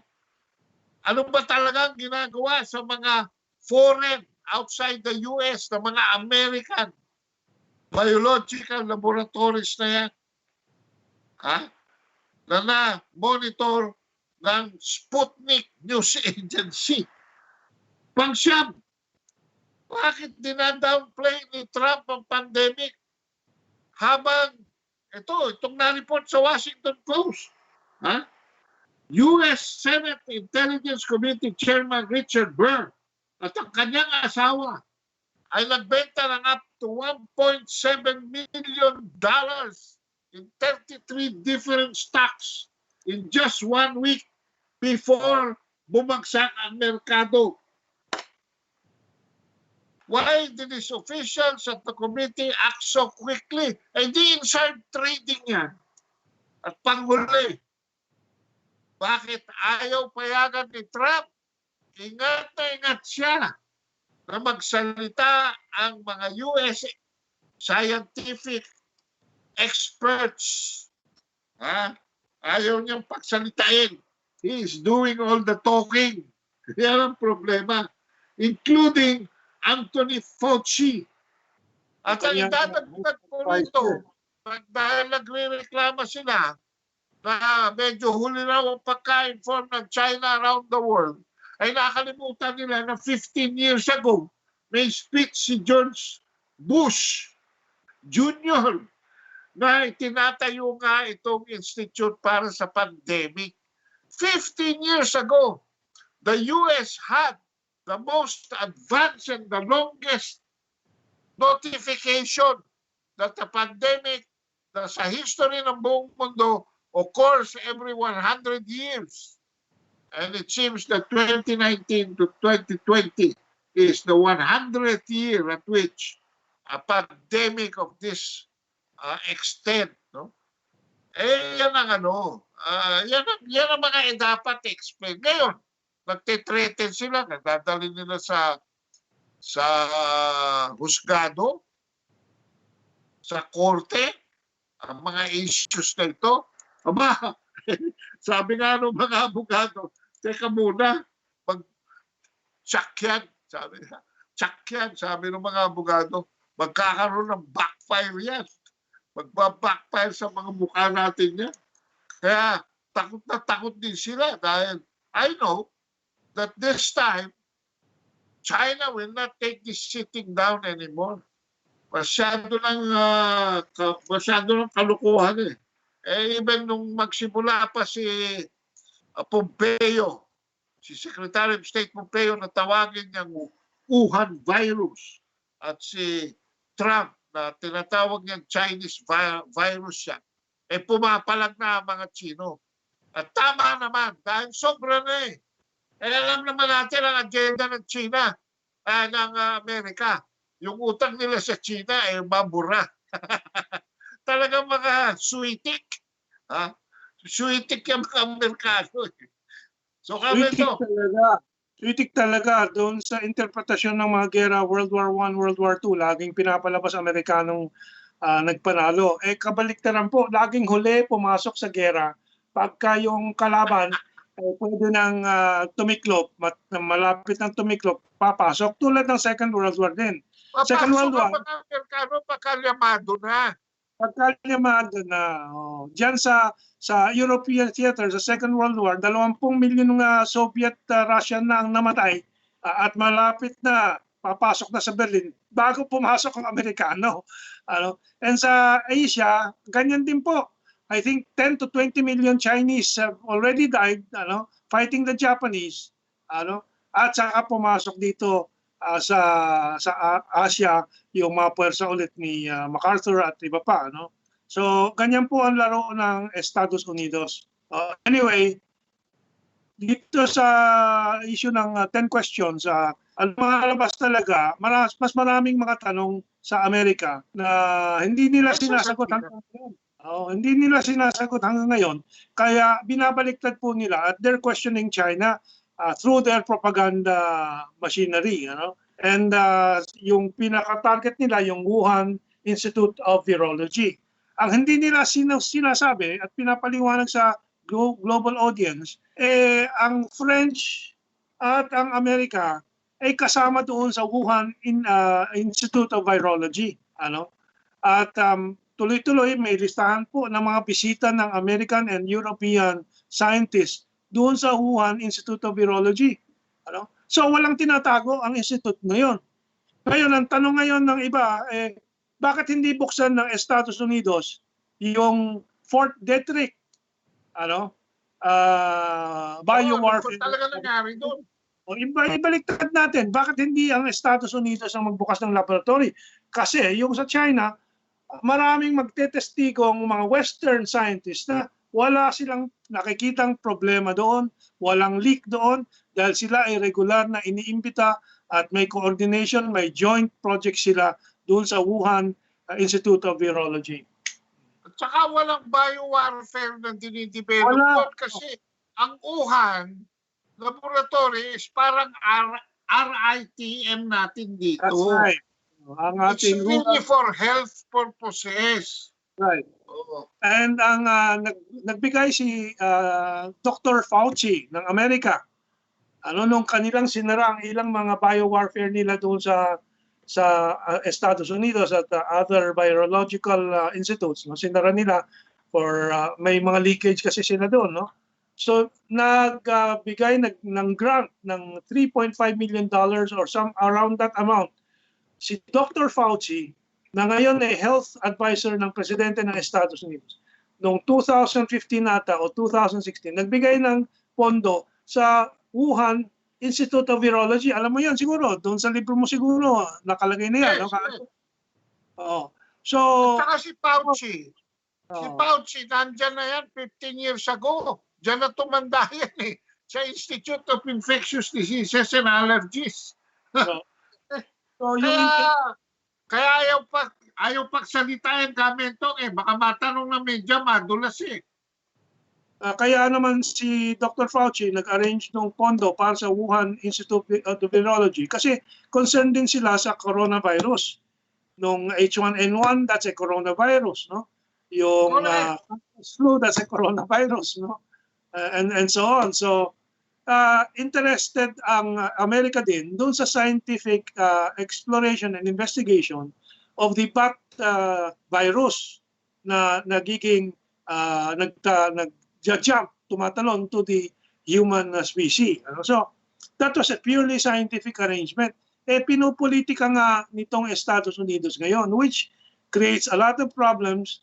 And sabi nga ng Lancet editor, I forget his name right now, na this is a crime against humanity, yung ginagawa ng Estados Unidos, lalo-lalo na nung pag-pull out ni Trump ng pondo na batay sa economy ng bawat bansa, yung kanilang share na pagpupondo sa World Health Organization.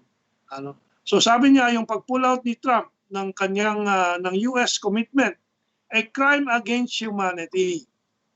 So yan po ang buong storya diyan. And now, this institute, tulad ng Regional Institute for Tropical Medicine, yung RITM natin, ay vital po dito sa ating buong mundo, sa sangkatauhan. Because we will have issues with these viruses for the rest of our lives and for the many generations to come.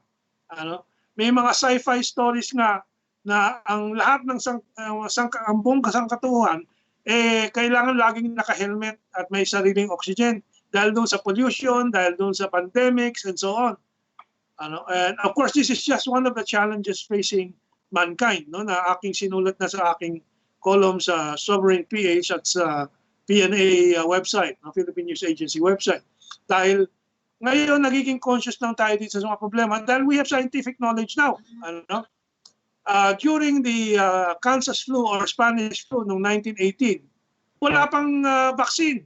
Hindi alam ng mga tao, kala nila bacteria pa itong peste na pumatay ng 50 million people around the world, kaado.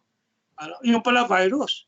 But now we have more scientific understanding. We know it's a virus, and we become alert, and we are worried about our lives. Hindi tulad nung 2018, wala ka naman magagawa. So, bahala na kung sino mamatay, sino mabuhay.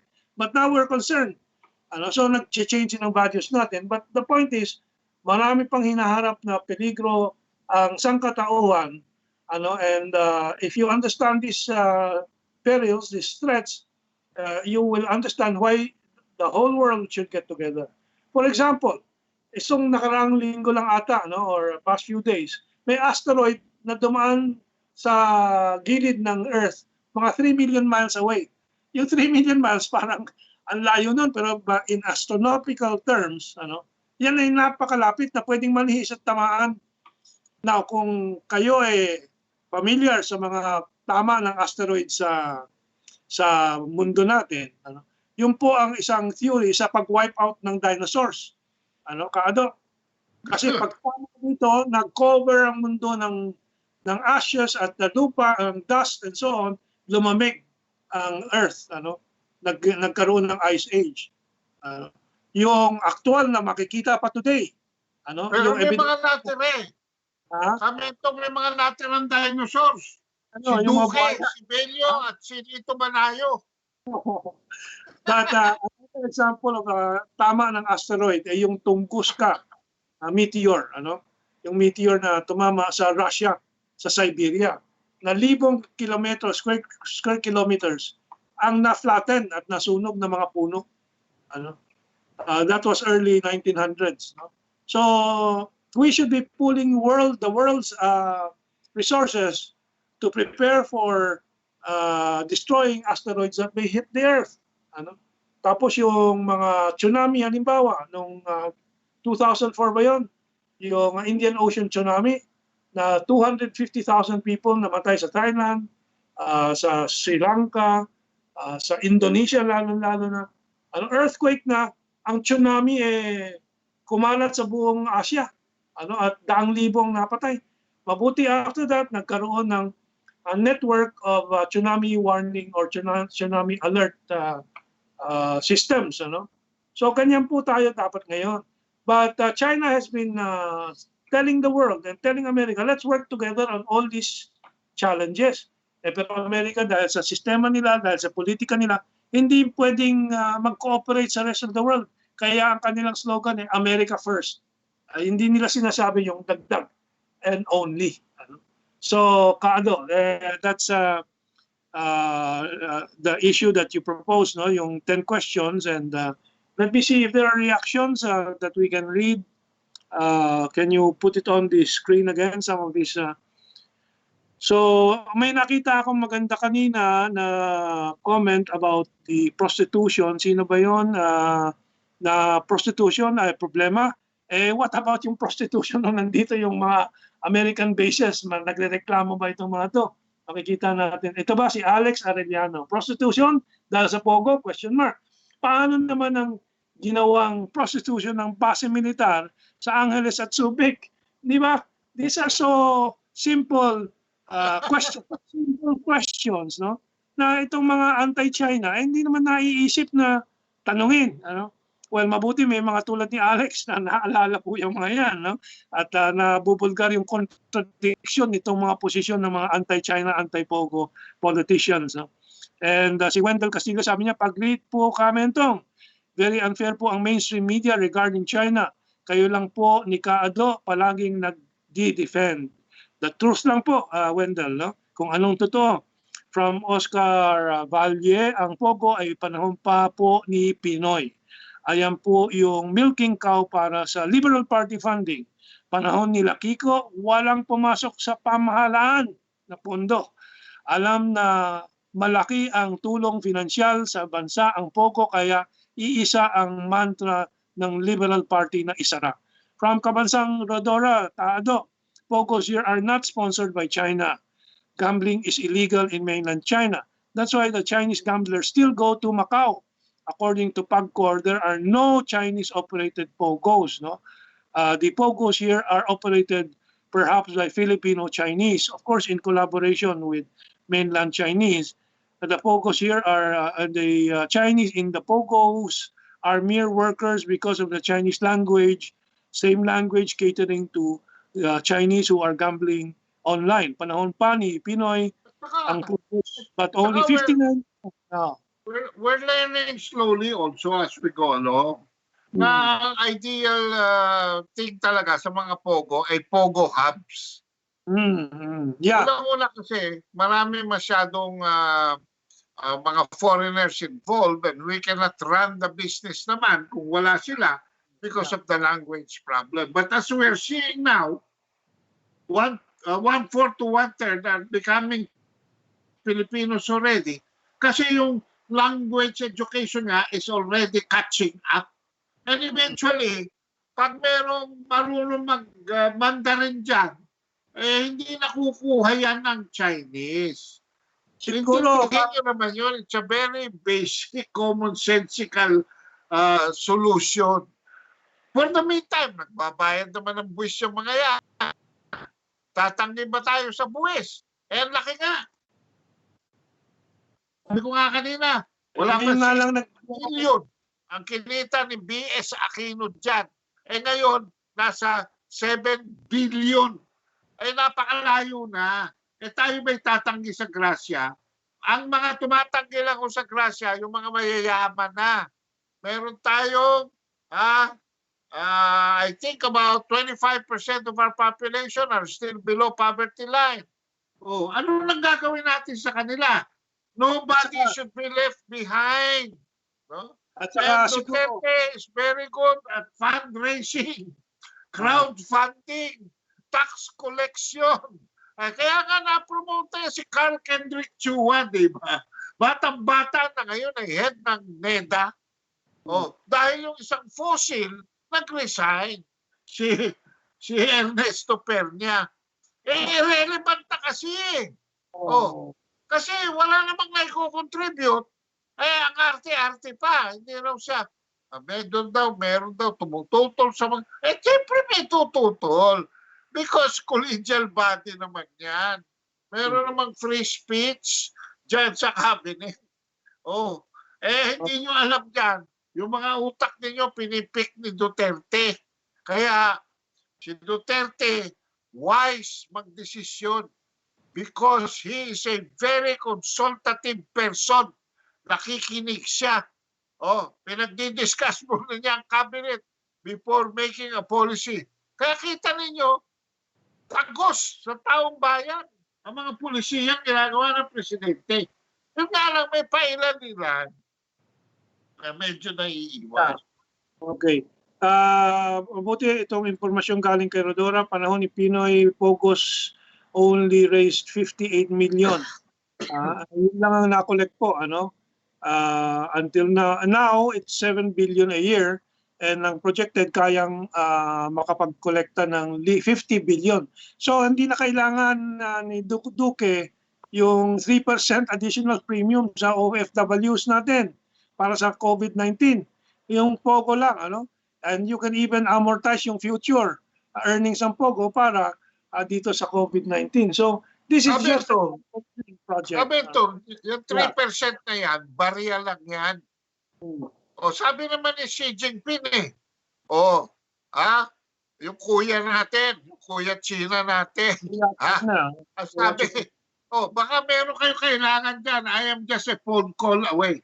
Of course, I'm trying to trivialize it, no? But you put that in writing. Nagsisimula pa lang ang COVID-19, sumulat na siya kay Duterte. Mabayaan ng kuya natin. We will end our discussion later on the economics of recovery, na kailangan na maintindihan ng ating mga kabansa. But before that, sa Lawfare, you want to open that discussion now? Well, bibigyan ko lang ng summary kasi masyado maraming detalya. Sa Lawfare, basically, ang sinasabi mismo ng mga abogadong Amerikano.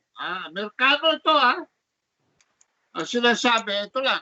I will summarize it in in the opinion of one or two. Babasahin ko ito si Chimin Keitner. Former diplomat na ngayon ay nasa Alfred and Hannah From Professor of International Law at University of California, Hastings Law in San Francisco, and a former counselor on international law sa State Department. Alam niyo po yung counselor, yung ang rank, one rank lower than ambassador. Kumbaga, yan ang mga colonels, no? Sa diplomatic corps. Ano sabi niya? Magkakaroon ng private class lawsuits, filings against China, nagsimula na. For allegedly, allegedly, kasi ito ang linya ng Republicans, concealing the initial outbreak of the novel coronavirus, neglect the very basic principle and are not likely to succeed. No? So ano yan? Ano yung prinsipyo na yan? There is also no realistic possibility for the state of Missouri, who was first to file, to obtain a favorable judgment and force China to pay damages. Okay. Bakit? Bakit? Ini-explain po nung isa na namang legal luminary, no? Na ito ang kanyang sinasabi. Ito ang kanyang sinasabi. It is easy to imagine that China would refuse to participate in legal proceedings katulad ng pag-iwas ng Pilipinas ng China doon sa Permanent Court of Arbitration. Na-mention pa tayo nito si Robert Williams. But even if China did show up for the court, plaintiffs would still have to prove that the Chinese discharged a biological agent, that it is intentional, and deliberately concealed the act. Kasi yun yung criminal And no civil damages can be made kung hindi yan mapupruweba. Ngayon, itong isa sa mga expert ng Lawfare sa Amerika, ina-admit na niya na suing China over coronavirus won't help. Bakit? Because of sovereign immunity. Yun po ang prinsipyo, mga kabansa. Sovereign immunity that is based on reciprocity. The United States respect the principle of sovereign immunity not as a favor to other countries, but because we Americans, sabi ni Billinger, itong expert ng Lawfare, si John Billinger III, so he cautioned that whatever political temptation allowing lawsuits against China or lifting its immunity in the heat of an election year, the Congress should resist doing because it would be a mistake that the U.S. government is likely to regret later. The U.S. has protested vehemently when other nations have allowed investigations of U.S. governments or its official for controversial military action. Doon pa lang sa, di ba yung nang pumatay na serviceman sa Subic, di ba sa Olongga po?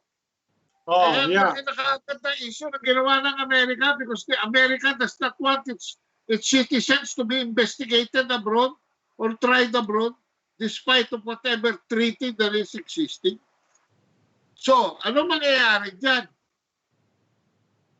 Magkakaroon lang ng retaliation. And at the time, Mentong, and this is, I think, where your last segment will come in, yung recovery. Yes. Gano'ng kabilis ba recovery ng China? Nagre-recover ng China At gano'ng kabilis magre-recover ng Amerika? Ayan nga ang Diyan lang sa puntos na yan, mauuna ang China mag-recover. Tapos ihahabla mo pa, ididemanda mo pa. Eh kung itsapuera ka at hindi ka tulungan, yung mga tariff increases na pinaplano ni Trump ay baliktarin at sarhan ng China ang mayaman kasi ang Amerika pa. Pero kung palubog na yan, the Chinese, I think, will have a calibrated response. Kasi hindi na maganda na ini-spoil nila yung mga Amerikano na yan, yung mga Europeans na yan. At yan, palagay ko, the ASEAN plus 3. Explain mo yun mamaya kami ito. Yep. Yung ASEAN plus 3. Japan, South Korea, at China, ASEAN, will constitute the Asian century. At dito, ito dapat sabihin sa mga taong bayan sa Pilipinas. Kasama po tayo dito.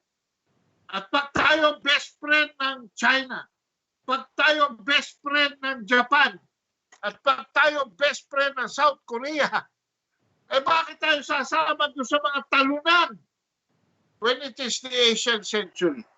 Kaya nga pino-forecast na by 2050, the Philippines will be the 16th top economy in the world. Kasama na tayo. Ang mga by that time siguro 250 million ang population natin. Pero hindi magugutom. May sapat na kakayahan, pinansyal, economic para tustusan ang pagkain, ang bahay, at ang food, clothing, and shelter at edukasyon for the next generation. So let us prepare this, mga kabansa. Let us prepare this for the incoming generations. Yung mga biases natin, yung mga prejudices natin. Sabi nga ni Mentong, isang tabi na natin. Dahil pa galing na po ang ating economics. Eh ngayon pa tayo sasama sa mga talunan. Mag-migrate na po kayo sa mga foreign countries na gusto ninyo. Pero kami ni Mentong, we will die here. We will stake it out here sa Republika ng Pilipinas. Okay. Dito sa ending discussion natin on the economics of our recovery, meron lang ako request kay Kajos na Word document on nakalagay doon, I forget the title, pero yung nakalagay doon suggested for bulletin. Tingnan mo kung makikita mo, Kajos. No? But in the meantime, I will discuss it from memory. Yung pinakamahalaga, yung assessment unang-una ng IMF. Noong mga Abril 15, nag-issue ang IMF ng projections sa China's economic recovery.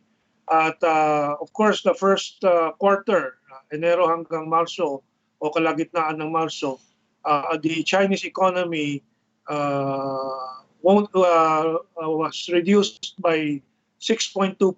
Instead of positive growth, naging negative. No? Alam naman natin ng dahilan dahil nagsara sila ng maraming mga industriya para sa lockdown. Pero doon sa katapusan ng Marso, nakita na yung dahang-dahang recovery. And nung kalagitnaan ng April, nag-anunsyo I think, hindi, that's too old. That's January pa. April, end of May. Itong May na yun. I'm just directing about opening that document. So ang projection ng IMF, International Monetary Fund, is the recovery of China has started nung late March at ngayon sa April nakikita na at nabubuksan ng mga industriya. And they expect that in 2021, ang growth rate ng China will be up to 9.2%. Kasi yung rebound mula doon sa bagsak, ngayon paakyat na U-shape na pagtaas. Isipin po ninyo, itong nakaraang wala pang COVID-19, 6.2% ang growth ng China last year, 2019. So 2021, they expect over 9%. Now, maaaring mas mababa ng konti, but it will be somewhere there ang projection ng International Monetary Fund. Ano? Let me see. Ito, nandito rin siguro. So if you can scroll it down, I will read some parts that are important for our public to know. Pero anong assessment ngayon sa Estados Unidos? In the first quarter, January to March ng Estados Unidos, 4.2% or somewhere there ang bagsak ng ekonomiya nila. So walang positive growth, may negative growth nga. No? In other words, nag-shrink ang GDP ng US ng 4.2%. Pero ang importante po, ano ang kanilang expectation sa second quarter? Ibig sabihin, Abril, Hunyo, Hulyo. Ano ang projection para sa US economy? It will go down by up to 30 to 40%. Ang nag-apply na po for unemployment insurance, umaabot na ng 30 million American workers. Bigger than the Great Depression of 1930s. And hindi pa natin alam kung may rebound yung coronavirus in the fall in the US, no? Come fall. Fall is August, September, no? Sa Estados Unidos. No? Pag nag-rebound yan, lalong babagsak pa. So wala pong maaasahan ng mundo at lalo ng Asia at Pilipinas sa ekonomiya ng Estados Unidos. So I don't see why some people are still rooting for the Americans here. Samantalang iyan, nandiyan na po, kuya China. China will grow and their demand for consumer goods may not be bigger than the past. It may be a little smaller, but please remember for 2 consecutive years sa China International Import Exhibition, nag-anunsyo si Presidente Xi Jinping na ang China ay mag-i-import ng up to $30 billion worth of, am I correct? $30 trillion worth of goods. Dollars, trillions, 30. And 10 to 15 trillions of dollars of services from the rest of the world. In other words, ganyan kalaki po ang middle class ng China at mamimili sila with their revived economy by 2021 to normal levels. No? So, may mga nagbabalita-balita na maraming industriya daw ng Amerika ang aalis na sa China, ang Japan, and so that is absolutely not true. And in our next broadcast, we will show you interviews of American businessmen who say, well, no, 80%, 90% will stay in China because China is a market and the biggest market for their goods, for their Starbucks coffee, for their GM cars, for their Apple computers, for their iPhones and so on. China is the biggest market. Walang kakalas po dyan.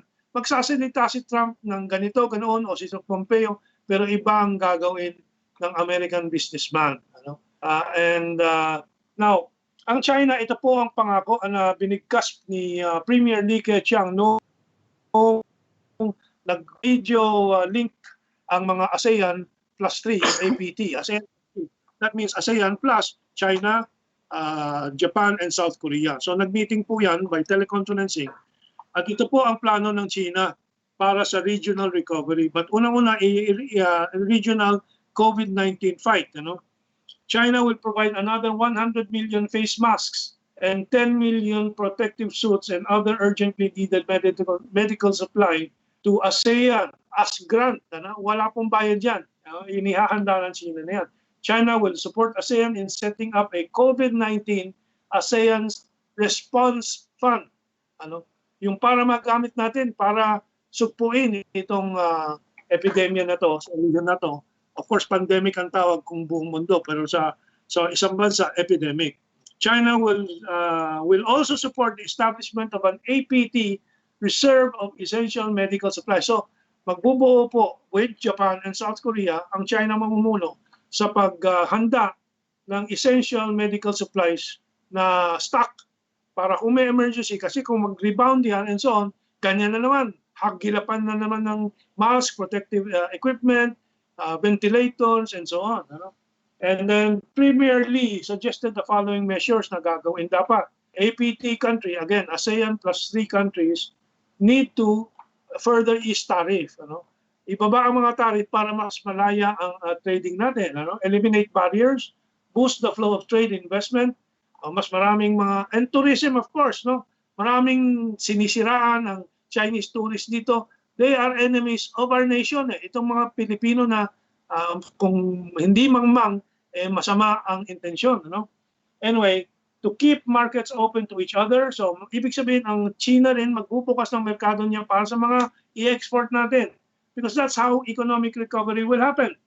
APT countries should open a fast-track lane among themselves to facilitate entry of essential visits in the field of commerce, logistics, production, and technological services. And sabi ni Li Keqiang, APT countries should work towards signing the Regional Comprehensive Economic Partnership para mas tight po ang trading relationship, and take regional economic integration to a higher level. And APT and China should make full use of the $240 billion Chiang Mai Initiative multilateralization currency swap fund to secure the region's balance of payment. In other words, kung magipit ang ating gobyerno, si Presidente Duterte, kasi talagang daang-daang bilyon na dolyares ang lumalabas ngayon. Kung magipit, may 240 billion reserve ang APT, pinamumula ng China, na handang ipautang ito na very low, very easy terms kasi tulong nga ito. Now, all this I'm explaining and reporting, very few people know. But now that I've announced it and reported it to you, please explain it to other people. And if you want more details, just look at the different editorials that we will be issuing. And so 250 billion Chiang Mai Initiative Fund. China also supports ASEAN's recovery with the Beijing-led Asian Infrastructure and Investment Bank. 10 billion fund po ang tinatabi po for COVID recovery facility. And the Philippines has already expressed interest to negotiate $2 billion economic recovery package from the AIIB. Okay, so that briefing, I think, will prime our audience na President Duterte, China, and the APT, the ASEAN Plus 3, is preparing for our future, for your future, for the country's future. So we must make extra effort that the saboteurs do not succeed in derailing President Duterte's cooperation with China, with other Asian big players like Japan and South Korea and the rest of ASEAN. Yan na po, naghahanda po si Presidente Duterte at Kuya China. Because kung matiklo ang Pilipinas, matiklo ang Thailand, matiklo ang Indonesia, sinong mamroblema? Kuya China. I think that is a good way to end our discussion, Ka-Ado, for this evening. But your reaction first, and we'll read some reactions also from our listeners and viewers. Ka-Ado, please. Well, yan nga sinasabi ko. Kaya nga itong action ni Duque sa Philhealth, I don't know where that is coming from. Kasi meron naman pakukunan Katatapos nga lang ng meeting. At ang problema sa mga ito, they're just running their own show. So, nakalagay doon sa karatula, we heal as one. Now, we don't only heal as one country in the Philippines. We heal as one as ASEAN. We heal as one as Asians. Yung mga iba bahala na sila sa buhay nila muna. Dahil pagdating naman sa COVID-19, siyempre kanya-kanya munang cover. Tapos, nakita mo ba Mentong yung namatay na rabbi? Yung picture na namatay na rabbi sa New York? Hindi ko lang. Ano bang storya doon? Abala ko, Diyos ko, pasahol pa sa EDSA Revolution na nangyaring conglomeration ng mga Hudyo. Nagalit siya. Nagalit ang pulis. Dinisperse yung funeral. So, talagang matitikas ang ulo nito mga ito. Kasi mas importante sa kanila. Ito pala, aking hindi insight itong weekend na ito, no?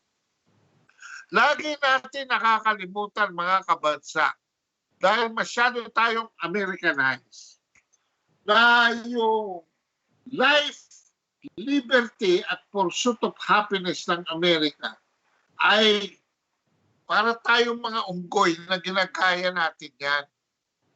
Ang hindi ninyo naiintindihan, mga kabansa, kung kayo'y nag-aral ng constitutional law sa Amerika, and I did that because I was assigned there. As a diplomat, I should know how these people's minds work, no? Yung palang pursuit of happiness, mga kabansa, kamentong, sa Amerika, ay hindi pala yung tunay na kaligayahan ng sambayanan as in humanity. Hindi pala. Ito pala is equals to private property. Ito pala is equating the pursuit of happiness in acquisition of private property, of real estate, of what people can have with their hands. It is not in the being of the person. It is not in the spiritual or a moral upliftment of a nation. It is not in the progress, hindi na bali yung economic, but at least of their well-being, of health. Hindi pala. Hindi pala yan ang pursuit of happiness ng definition ng Amerika. Private property ka pala. Kaya pala sweetik yung mga yan. Kaya pala galit yung mga yan. Kaya pala swapang yung mga yan. Oh. Okay. Hindi natin naiintindihan. Sunod tayo na sunod kay Uncle Sam. Hindi natin naiintindihan na ang values pala ng Pilipino ay napakalayo sa values ng Amerikano. At mas malapit sa atin ang values ng Kuya China. Oh, iyan ang ating iisipin. Mga kabasa, na maaaring hindi nga ang China is primarily molded in the Confucian philosophy of harmony and the co-prosperity of people. Hindi ba yan ang Christianity rin in essence as defined? Di ba, mga kabansa? The same. Let us not go by labels. Let us not go by titles. Let us go by the substance of the very values that we think we are adopting. Hindi pala, palpak pala. Gaya tayo ng gaya. Puto maya. Yan ang problema. Okay. Kado, napakarami po nitong comments dito sa different sites natin, ano, and with our time running out, I don't think we can read all of them. At may mga debate pa po, ano. But I'll just read some of them. Susan Rosales, good evening, sabi dito. Si Medi Balucas, mabuti nga lang nandiyan kayo, Kamentong Kado, nagpapaliwanag sa side ni PRRD. May mga kababayan pa rin tayo na sobrang bumatikos po, ano. And then the others, marami si James Moreno, James Moreno, at kadibate niya si Harun Musa. Let's look at the others. Si Leda Zamora Yamagishi, watching from Tokyo, Japan po siya, no? And then who else? Dito naman sa kabila, si Johnny Ferreras. Mas inuna pa ni Trump ang pamumulitika, magtuturo at mag-akusa sa China na walang batayan. And meron akong nakita dito na nag-comment na turo ng turo sa Wuhan Institute of Virology, pero wala namang bioweapons project doon sa Wuhan Institute of Virology. So what else? Okay, Emmanuel De Leon, yung FAI, Fabunan Antivirus Injection, ayaw pa-lift yung cease and desist order and so on. I think technical issues yan. At maganda naman na tinutulak ng mga kabansahan natin isang Filipino invented remedy, ano? So ang Japan naman tinutulak yung Avigan, Ang kanluran naman yung remdesivir or something. Forget how to pronounce it. Anyway, ito, let me see, from Wilma Hilario. Good evening, nakakasan na natin yan kanina yan, no? Anyway, so, Kado, it's been 2 hours and more than 2 hours na. 2 hours and going towards 2 hours 15 minutes, ano? Alam ko, kaya mong 6 hours diretso. But we have to cut it at this point and then plan for our next broadcast. Mag-apil lang ako, Mentong. One short appeal. Presidente Duterte, pwede po ba buksan nyo na mga barberia? Dahil nagmumukha na ho akong hermitanyo. Yun lang ho, pakiusap ko as of now. Ako'y nagpapasalamat sa Diyos na si Mentong at ako at ang aming mga kaibigan ay wala namang medyo na nag-positive dahil hindi po matitikas sa aming ulo. Kami po, self-quarantine kami. Tingnan natin, Kado, yung pamangkin ko na may padating na antibody test, no? Para makita kung nagkaroon ka na ba at nag-survive ka. At kung ikaw maunang magkaroon ng antibodies, Kado, pahingin ng dugo mo, ha? Para meron akong kung ako naman mauna, kita. Kailangan malakas tayo sa Red Cross niya. Hindi, ninegosyo ko yung dugo ko at kadagdag na hanap buhay para makapagpatuloy ang broadcasting natin. Wala naman tayong saldo dito. Okay, Kado, maraming salamat at sa inyong lahat po na kasama namin dito sa pagtutuklas ng katotohanan. Mabuhay po tayong lahat and tuloy po ang ating faith, ika nga, sa science natin at sa bravado po natin to live long and productively. Mabuhay. Jayo. And let's continue our partnership with China and the APT, including South Korea, Japan. This is the Asian century. Let's make it a reality. Mabuhay.